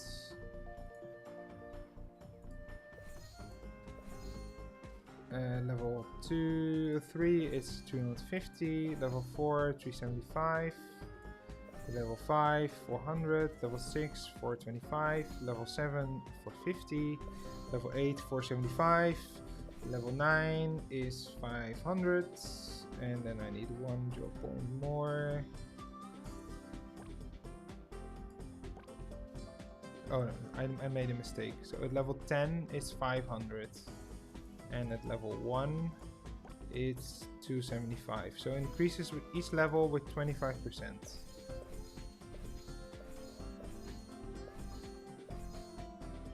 Yes. Okie dokie.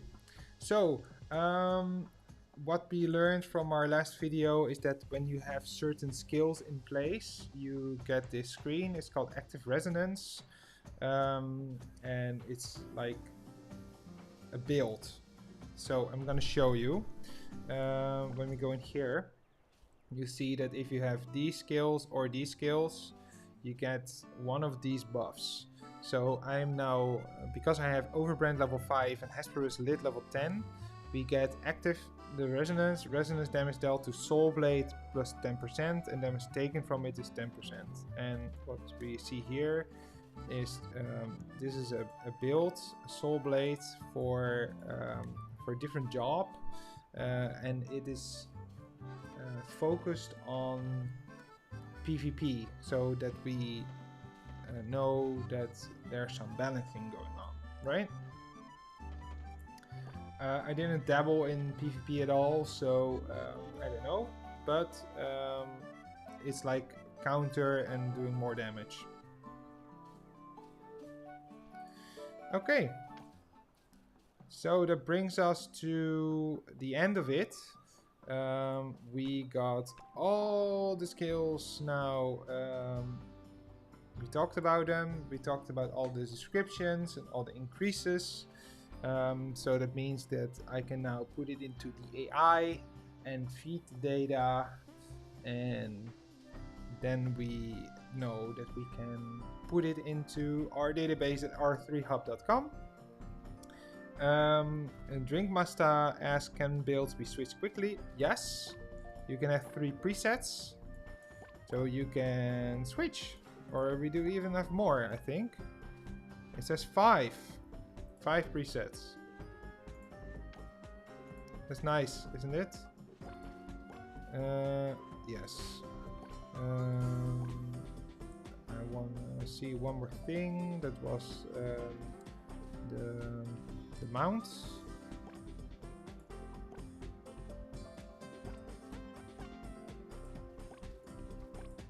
Griffin, Vent, mount. Yeah.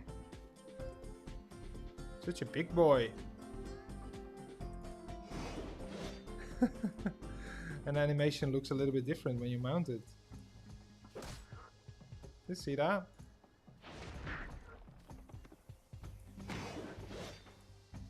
That's cool. I didn't test this one out.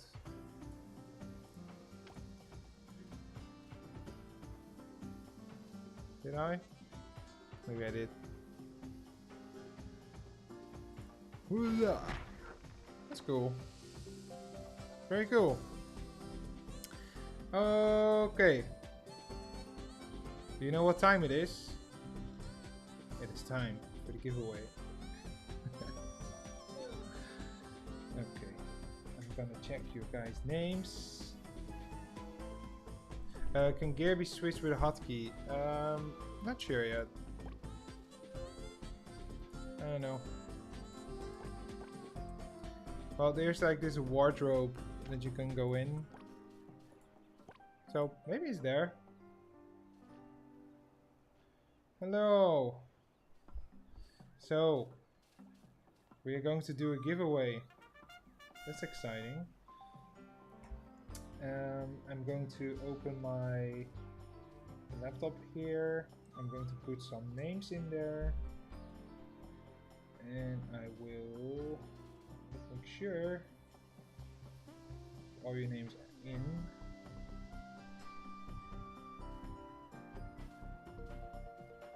So we have Drinkmasta, Lineage 05, Pistol, let's see, Distel, Shrife, Devil. Vegan.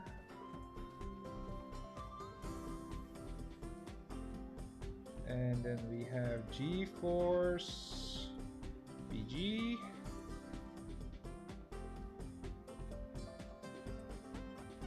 Someone else. Kilia.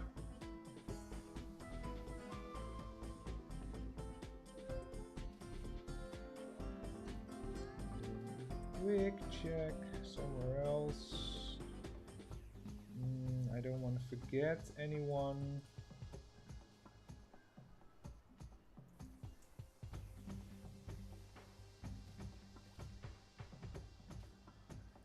I'm no way a professional streamer, so I'm just doing this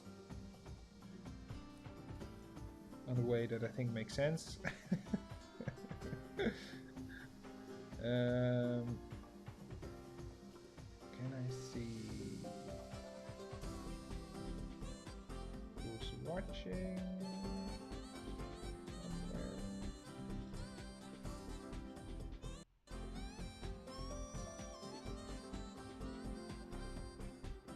Stream manager.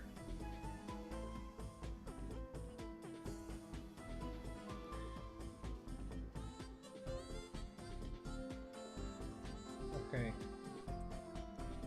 If you want to participate in the giveaway, say AO in chat or be silent forever.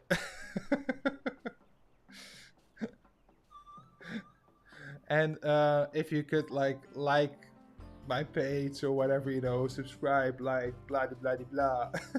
You know what they do on streams would be always good. And just make sure that if you want to have more information about the game, everything we try to get into the database. So yeah. Okay, so we have another name. I see Pioneertest. We have Seb Junge.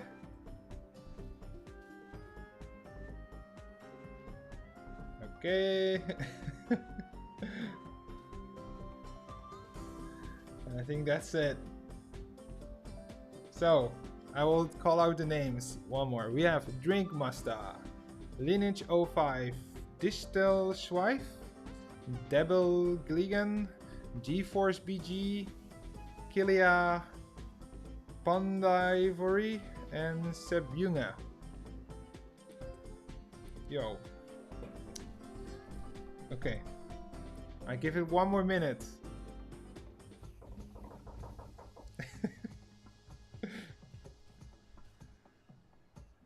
One more minute for people to respond. And then I will give it away. And you can play the game. Dragonale. Yeah, sorry. I got you. I got you. Sorry. I had you in my list.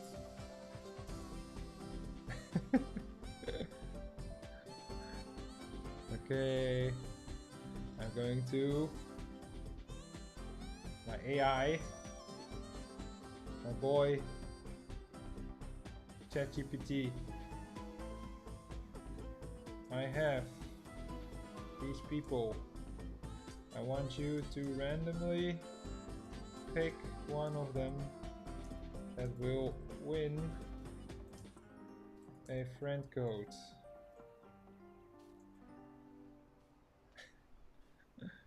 Oh my gosh. I will share it on my screen. Must be a way to do that. Let me make a little pop-up here. So check. We can do it like this. Okay. Yeah, I know, my bureau wiggles, yeah. By the way, the ongelukkige hacks, last time, do you want to participate?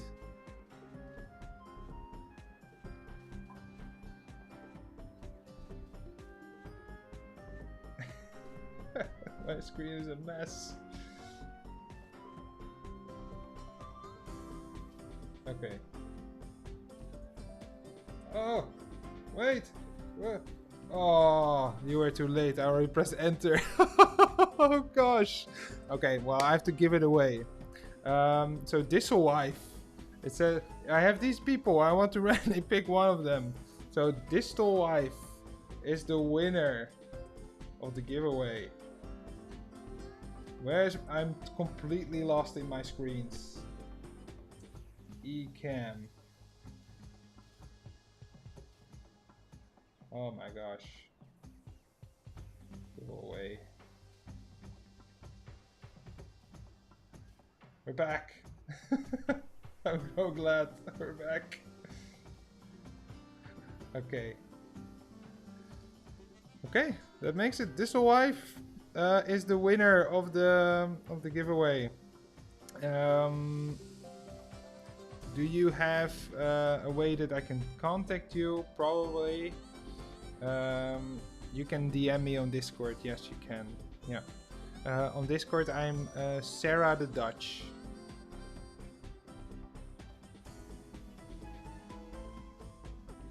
Okay. That was really fun.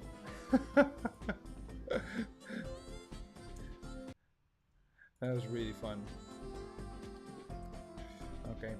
I'm gonna say be right back because I'm super thirsty and I need something to drink, and I was really excited for the giveaway, and I will go up to the next class after the break if that's okay. So hope to see you in a bit, and I'll wait for your reply on Discord.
I am sort of back.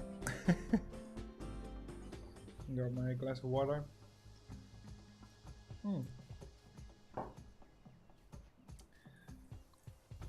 And I think maybe now it's nice to show you a little bit what we're doing with the database. So I'm just going to hop on to H. Blah blah blah blah blah blah blah blah blah. Can I show? Yeah. If I'm correct, you now will see my browser. RO3 hub.com. So this is our website. Not sure why it doesn't update.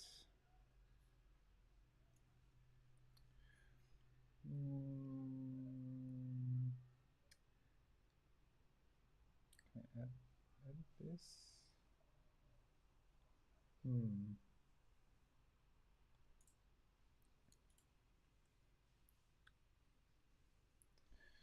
I wonder why it doesn't update the screen.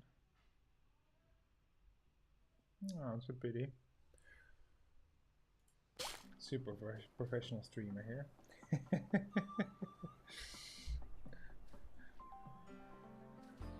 Maybe I can do it on my lappy lap.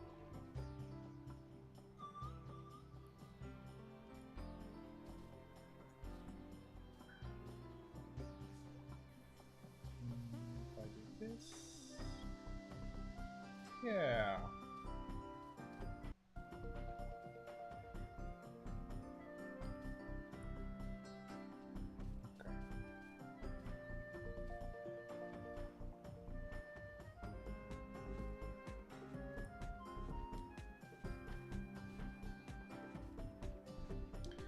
Whatever. So this is the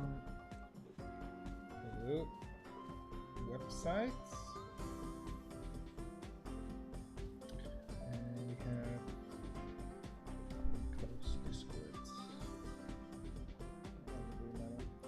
So we have here the website. We have a board. And in the board we see a lot of stuff that we are posting. For example, I have the stats calculation for when you're a novice, and all the stats and stuff. But the most exciting thing, if we go to the main page, we see on the website database. Database here. We are putting in a lot of data. So we have items, mobs, maps, jobs, skills, and skill trees. And we, for example, go to maps. We have an interactive map here. And all the map names. We have jobs, which now have like a job tree. Very cool. You can click on it and you can see what skills there are if they're put into the system.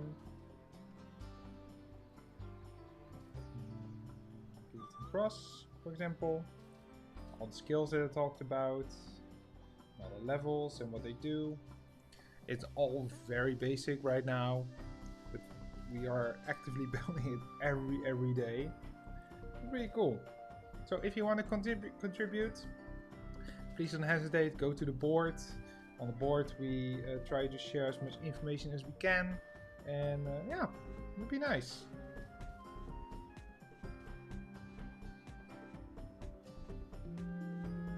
Let's see, here's my ecam. Back to game.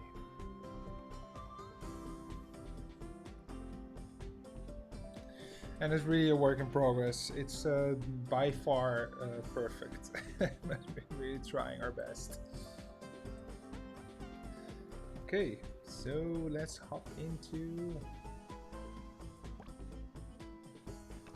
the character creation. Where do I go back? Switch character.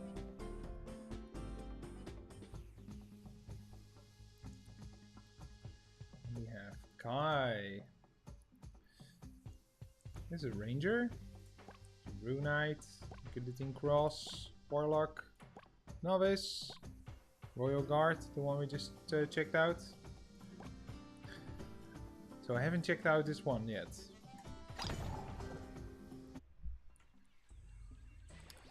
We will do classic mode again.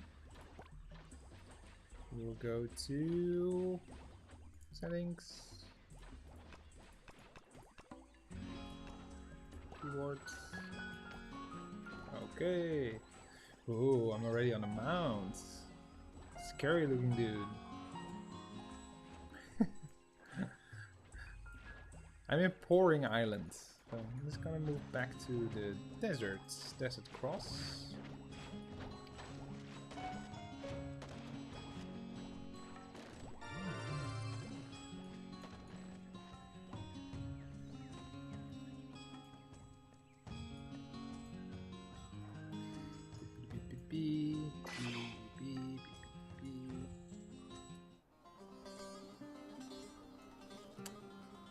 Mucus.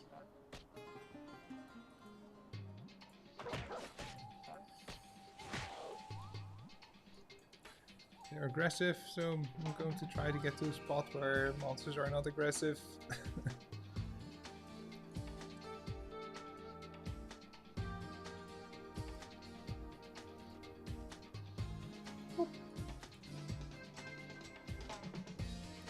I just noticed when you have the map open and you click, the auto walk doesn't work.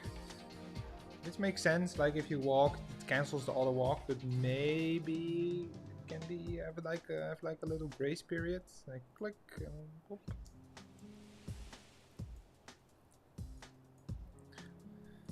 I will ask the developers.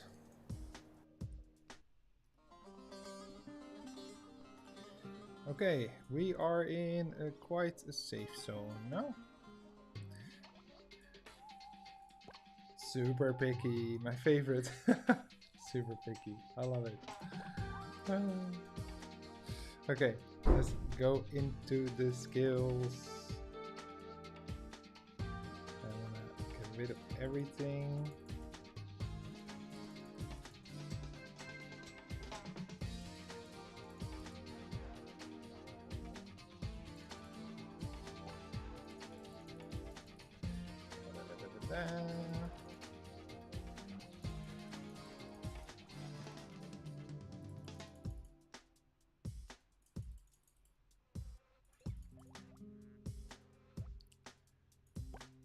Okay, we're here. Okay, so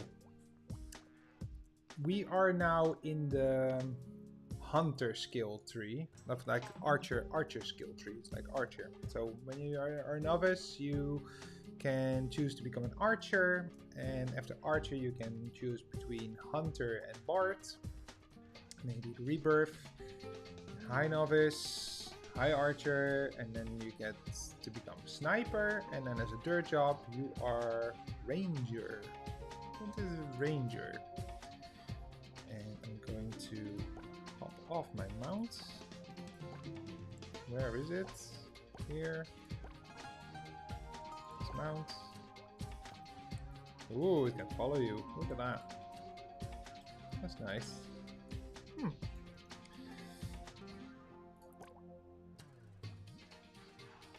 And what I see is then when you choose that path, the standard attack is changed to arrow attack. And it says launches one arrow to inflict 40% neutral physical attack on a single enemy. Max level 1, and that is just your basic attack. It's considered normal attack, active, and it's a single target. The rest is the same. And if we go to Archer, we have double strafe. It's not released yet. It's considered active, single target, max level 10. We have Attention Concentrate. It's a buff. an active skill, and it's called Anti-Stealth. And the effect is temporarily +2 dex and 2 agility. Reveals hidden enemies within 3.5 meters for 80 seconds. There is no cast time. The cooldown is 20 seconds and costs nothing. And if you go to level 2, we see that the dex and agility are both increased with 2 points up to 4 and 4. Level 3 gives 6 dex and 6 agility. Level 4, 8 dex and 8 agility. And level 5, we have 10 dex and 10 agility. Then we have Owl's Eye, which can be trained up to maximum level 5. It's considered passive, it's a buff. It gives permanently increases your physical attack by 2 and dex by 2. And every level gives you an increment of 2. So at level 2 it's a 4 by 4. Level 3 is 6 by 6. Level 4 is 4 by 4. And level 5 it says increase your physical attack by 10 and dex by 10. Easy. I just did the giveaway, Xeon. But I'm sure that I will get a new code again, because I have a lot of bugs that I will tell Gravity and Joymaker. So you can join ro3hub.com and enter the hub, the board, and we will do a giveaway over there, because I know that Lucas, my co-creator for the database, has a code as well. He will give it away for sure. And thanks for the follow. Really nice. Thank you so much. We have Arrow Shower. It's not released yet. It's a maximum level 10. The prerequisite skill is double strafe level 5. We have Charge Arrow, can be trained up to level 5. Also not released, but the prerequisite is double strafe level 5. Then we have a Vulture's Eye, which is a passive and a buff. It says permanently increases your hit by 12 and AG by 12. Can be trained to maximum level 5. And if we go to level 2, it gives us a 14 by 14. 16 by 16 at level 3, 18 by 18 at level 4, and 20 by 20 at level 5. So it says permanently increase your hit by 20 AG and 20 hit. Nice. Then we go to the Hunter class. We have Falcon Mastery. It says rent a falcon to assist you in battle. Rent it through the equipment screen. The prerequisite skill is a Vulture's Eye level 5 and the maximum level is level 1. It's called a passive and a buff. Then we have Beast Bane. Can be trained up to level 10. It's a passive buff. It says physical damage versus brute and insect plus 0.2%. And each skill gives a 0.2 increase. So at level 10 you will have a 2% increase in physical damage against brute and insect monsters. Yeah, there's so much information, right? So we really want to put it in the database. I'm sure all of the RO veterans know Rate My Server. We're trying to make a similar database like that, but better, and for RO3. And it can be seen at ro3hub.com or db.ro3hub.com. Yeah, definitely. Yeah, you can see that different jobs are good at different things, huh? Yeah. Okay, so we have Blitz Beat. And Blitz Beat can be trained up to a maximum of level 5. It's called an active skill, it's AoE, and it's burst damage. It says that the skill isn't released yet, but we know that the prerequisite skill is Falcon Remaster level 1. Then we have Detecting. can be trained up to maximum level 4. It's considered an active skill. It's a buff, anti-stealth, and the effect says temporarily plus 14 and 14 dex and 14 agility. Falcon can be used to reveal hidden enemies within 5 meters, lasting 120 seconds. There's no cast time, the cooldown is 20 seconds, and SP cost is 1. The prerequisite skill is Attention Concentrate level 5 and Falconry Mastery level 1. And if you increase this skill, we see that the dex and agility are increased by 2 points. And at level 3 also 2 points, at level 4 2. So at level 4 we have a temporary increase of plus 20 dex and 20 agility. Super nice. Oh, and I see that I forget that how long it lasts is at level 1 is 120 seconds, at level 2 is 140 seconds, at level 3 is 160 seconds, and at level 4 is 180 seconds. I'm looking for all RO3s coming. Great. I'm excited for you to play it, and once again, congratulations on having the code.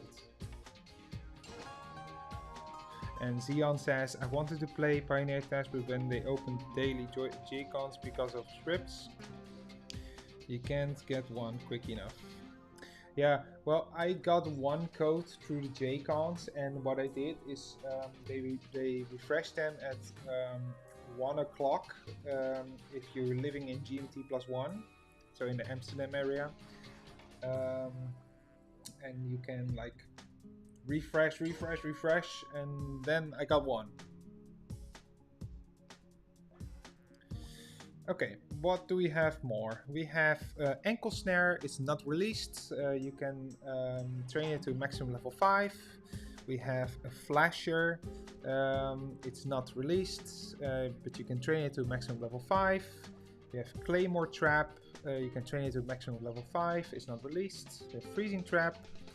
Not released, maximum level 5. And we have steel crow, which can be trained up to level 10, but it's not released. But the prerequisite skill is blitzbeat level 5. Then we have the sniper skills. We have Falcon Assault, which can be trained to maximum level 10. It's not released, but the prerequisite skill is blitzbeat level 5. We have a sharpshooting, which can be trained to maximum level 10. Not released. And then we have a true sight. So true sight is an active skill, is considered a buff. The description is temporarily increases all basic stats by 1 and grants hit +2, physical damage +1% and critical rate +1% for 60 seconds. There's no cast time, and there's a cooldown of 20 seconds, and it costs 1 SP. And if we upgrade it to level 2, we see that all the stats, all the basic stats are increased by 2 instead of 1. It grants 2 extra hits, so in total 4. Physical damage was 2%, which is an increase of 1%, and then 1% increase in crit rate. And the duration is extended by 10 seconds.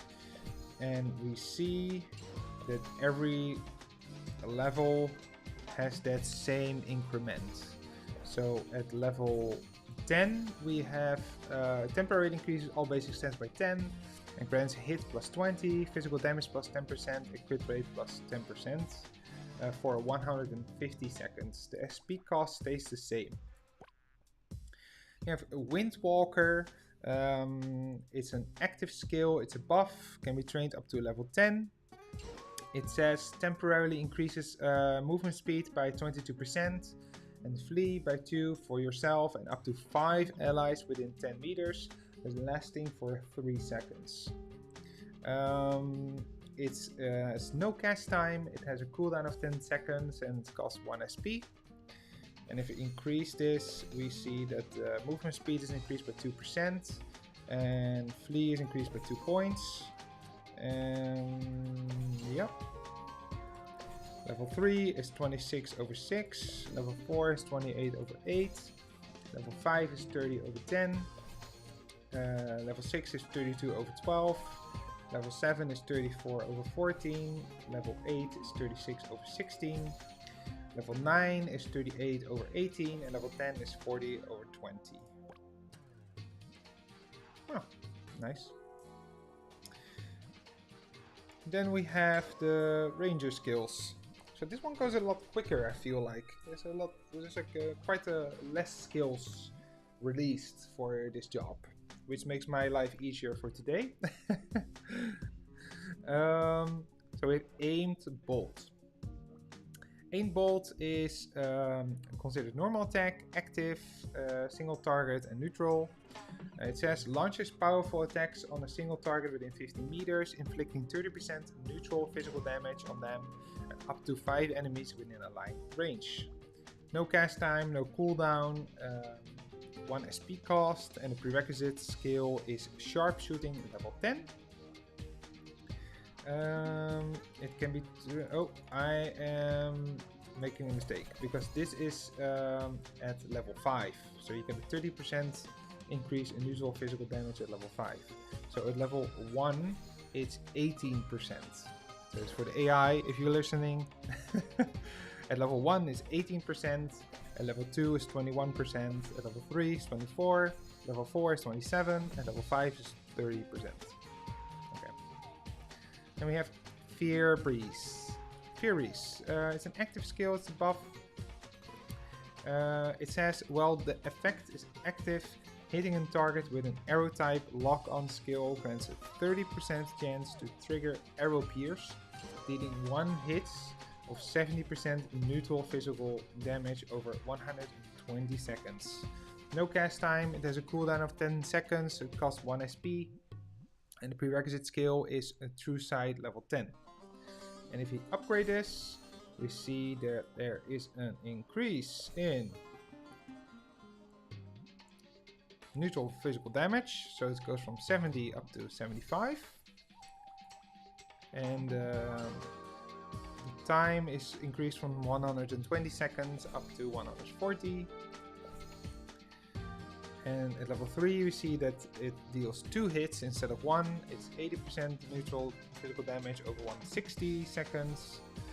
At level 4 it's increased to 85% neutral physical damage over 180 seconds. And then we have at level 5 leading 3 hits of 90% neutral physical damage over 200 seconds. Nice. Okay. Okie dokie. Then we have Ranger Main. It's a passive buff.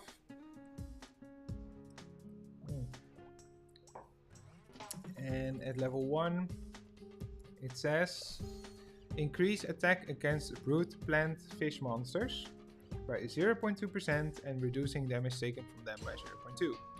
And in every increment we see that it goes up by 0.2, which leads you to 2% increase attack against brute plant and fish monsters, and also reduce of damage by 2%, which is quite similar to the Demon Bane skill, if I remember correctly, from Paladin. Then we have Warg Mastery. It can be trained to maximum level 1. It's a passive buff, and it says Ranger can rent a loyal warg. Rent it via the equipment screen, then tap Combat Mount at the bottom left of the main screen to mount or dismount. While mounted, movement speed increased by 10%. When following the Ranger, the warg lets out a howl every 30 seconds, increasing the Ranger's physical attack by 10% for 10 seconds. Cool. We have the Tooth of Warg. It can be trained up to maximum level 10. It's not released, but the prerequisite skill is Warg Mastery level 1. Then we have Warg Dash. It's also not released, can be trained to maximum level 1, and the prerequisite skill is Warg Mastery level 1. Then we have Warg Strike, and it is an active skill, considered movement, single target, and the effect is at level 1. Can be used while mounted on the warg. Commands the warg to lunge at one designated target within 50 meters. dealing 50% neutral physical damage and inflicting stun for 1 second. Additionally, every 2.5 seconds, performing an aimed bolt automatically triggers this skill, reducing the target's movement speed by 10% for 3 seconds. And we found a little typo that there's a double space between target and S. So I will make a bug report for this. And this is at 2 hours and 49 minutes of the stream. Okay. Can be trained up to level 3. At level 2, we see that the damage increase goes from 50 to 55%. And reducing target's movement speed goes up from 10 to 15%. And at level 3, it's dealing 16% of neutral physical damage, and the movement speed is decreased by 20% for 3 seconds. Then we have Arrow Storm. Arrow Storm. Arrow Storm can be trained to maximum level 5. It's an active skill, AoE, neutral. And the description says, within 15 meters unleashes a rain of arrows, striking up to 10 enemies within a 5 meter radius, dealing 108% neutral physical damage. Damage versus monsters plus 20%. So you see that they made like a deviation for PvP and against monsters. Okay. And if you do level 2, we see that the increase in percentage against neutral physical damage is increased from 108 to 126. At level 3 is 144, at level 4 is 162, and level 5 is 180. Okay. Then we have the last 5 skills. We have Arrow Barrage. It says that's an active skill, it's an AoE, it's neutral property, and it says fires a hurricane arrow in a designated direction, hitting up to 10 enemies along the path within 60 meters, continuously dealing 980% neutral physical damage. The skill is active, movement speed is increased by 22%. And if we go to level 2, we see that the continuous dealing damage is increased from 980 up to 250%, and the movement speed increase is increased by 2%.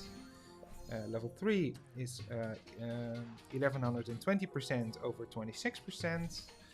Level 4 is 1190% over 28%, and level 5 is 1260 over 30%. Okay, then we have the skill Unlimited. Unlimited is considered an active skill, it's buff. It says channeling the power of the god of hunting and archery. During the effect, increases ranged physical attack by 6%, crit rate by 6%, and movement speed by 12% for 12 seconds. During this time, aimed bolt is enhanced. Its damage multiplier increases by 100%. There's no cast time, cooldown is 30 seconds, and it costs 1 SP. I forgot to say with the Arrow Barrage, the cast time is 0 seconds, cooldown is 30 seconds, and the prerequisite skill is Arrow Storm level 5. So back to Unlimited, we see at level 2 that there is some increase in physical attack, so from 6 to 7%. We see that the crit rate is increased from 6 to 7%, and the movement speed is increased from 12 to 14. At level 3 it's 8, 8, 16, and level 4 is 9, 9, 18, and level 5 it's 10, 10, 20. Okay, then we have Sensitive Keen, and Sensitive Keen is a max level, level 1. It's considered active, it's a buff, and it's anti-stealth. It says commands the warg to detect nearby enemies under height within 15 meters for 5 seconds. It has a cast time of 0 seconds, cooldown of 20 seconds. Okay. And then we have Warg Bite, which is not released, can be trained up to maximum level 10. The prerequisite skill is Warg Strike level 1. And then we have Warg Shadow, which is also not released. but we see that it can be trained to a maximum level 5 with the prerequisite skill of Warp Dash level 1. Very nice. Okay, then we have the build. So currently there's one build you can choose, and it says activate the resonance. Resonance damage dealt to Sacred Court plus 10% and damage taken from it minus 10%. So this is to buff against the Royal Guards, and you need the skills here to get it. So Aim Bolt level 5, Arrow Storm level 5, Unlimit level 5, Fear Breeze level 5, and Arrow Barrage level 5. And this is a PvP like balancing for now. Okay, these were all the skills. So can we see some cool animations? Skills. Let's start with the big guns.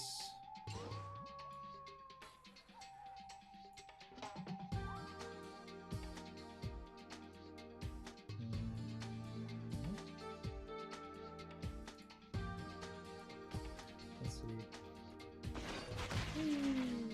Ooh, look at the birdie.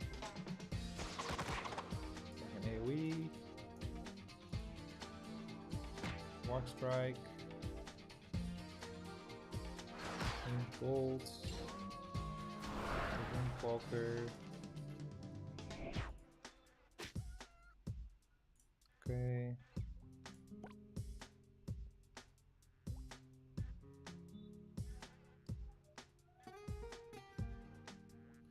Nothing special in the animations.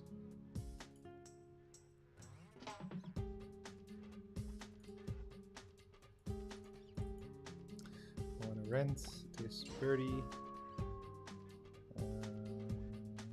Thanks.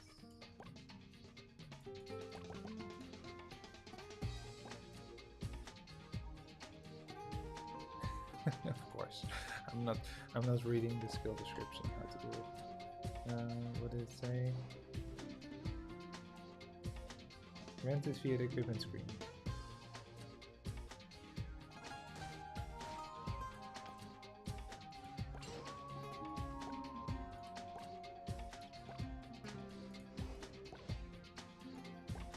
Oh, here it is. So you can actually choose between the warg and the bird. Okay, so you cannot have them both.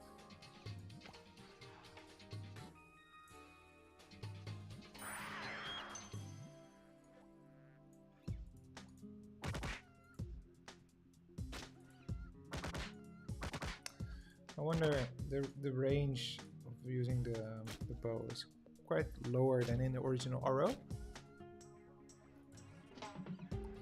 Pew pew pew pew pew.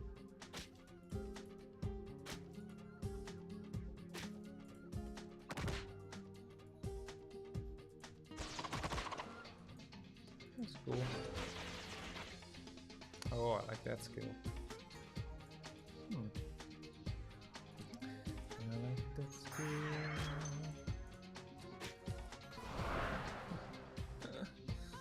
Okay. Anything else? Skills. Concentrate. Protect, you saw it. Two sides, Windwalker.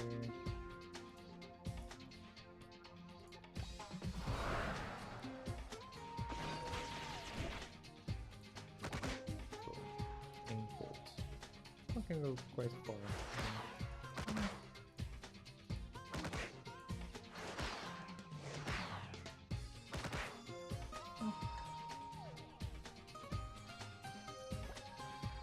Anything else? No, I think that's it. Nice. It's nice.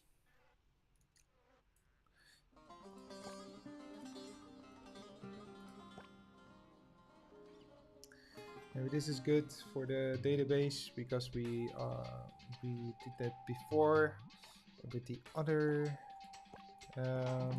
class. Let me get my gifts, and then go to my equipment. This card I didn't see last time. So it says Minerus card. It binds to the weapon. It says damage versus large enemies plus 3.07%. Physical attack plus 31 and magic attack plus 31. Then we have Edgar sketch card. It binds to shoes. It says earth damage reduction plus 1.6%.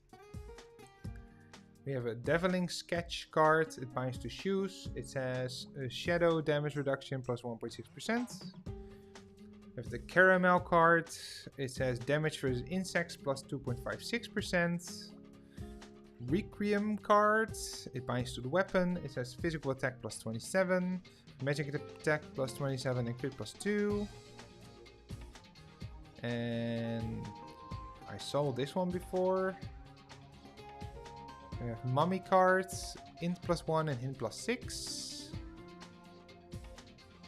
Beetle King cards, damage versus fishes plus 1.4%. Okay, and the other ones we already know. The equipment. Where is it? So, what do we see? We see Ixion Wings. It's a bow type weapon, requires level 90, it's tradable. It says rating 60-80, base stats, physical attack plus 500 and magic attack plus 486. Bonus physical attack plus 46. The job restrictions are Archer and Hunter. And the description says a beautiful bow with pure white feathers, as striking as a peacock's display. And we have another typo, which I will file a bug report to. There's a double space, and it's been seen at the 3-hour mark. Then it says it ranges, the base stats range between 469 and 607. The same goes for the magic attack, and bonus physical attack is between 24 and 48. Chainmail already did. We already did the diamond rings, we did the Gowain shoes, and we did the Valdic Manteau. So that's all the same. Maybe the description for the Falcon is nice. It says type Falcon, required level 30. And it says this well-trained Falcon is on the exclusive combat companion for... This well-trained Falcon is the exclusive combat companion for hunters. And if we swap it to the Warg, it says Warg, type combat mount, required level 19, description Warg.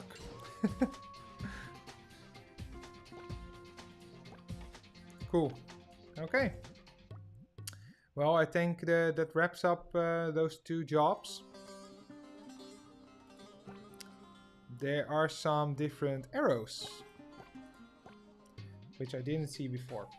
So that's nice. Let's go into that. Arrows. It says arrow. Type arrow, required level 0. And the description is a common arrow that can be obtained anywhere. We have a steel arrow. It says type arrow, required level 0. Steel arrows with considerable attack power. Fire arrow, required level 0. An arrow that can ignite. When equipped with a bow, fire arrows attack stats become fire. And again, there's a double space between arrow and S. So at the 3 hours and 2 minute marks, there is a tiny bug. The same goes for crystal arrows, also tiny bug. It says crystal arrows infused with the power of water. When equipped with a bow, crystal arrows attack stats become water. Same goes for silver arrows. It says silver arrows infused with holy arrow energy. When equipped with a bow, silver arrows attack stats become holy, also double space. We have arrow of wind, magic arrows that harness the force of gales. When equipped with a bow, arrows of wind attacks stats become wind.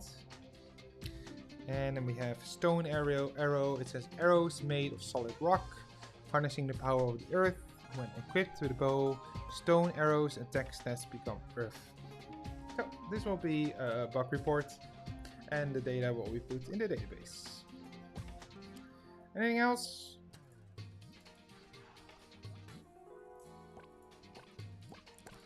We have... Ah! Oh, there's one that gives gifts. Rocket cards, we've seen it before. This is a new one. Where is it? Magnolia card. It says bound to weapons. It says physical attack plus 11, magic attack plus 11, and your attack has a 3% chance to inflict a curse on enemies, and the cooldown is 15 seconds.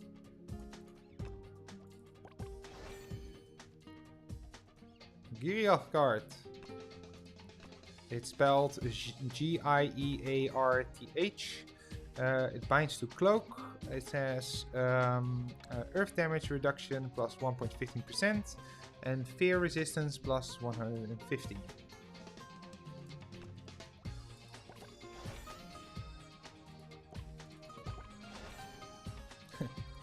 Okay. Do they differ? No, it's the same, right? Yeah. Okay. Nice. I think that binds up the ranger job. And since I'm now live for 3 hours, I also gonna say that I'm going to congest the data that I just have been gathering. I put it in the database and so and so. I really want to thank you guys for watching the stream and participating in the giveaway. It has been a lot of fun, and I really hope to do it next time again. It will probably be next Saturday, and I really hope that by then I will have a friend code again, which I can give away. And yeah, once again, congratulations to Distal Swife. I gave you the code on Discord. I hope you're already playing it now. Thank you so much for participating, and yeah, hope to see you on the R3 Hub forum. That'll be really cool. Okay, bye all.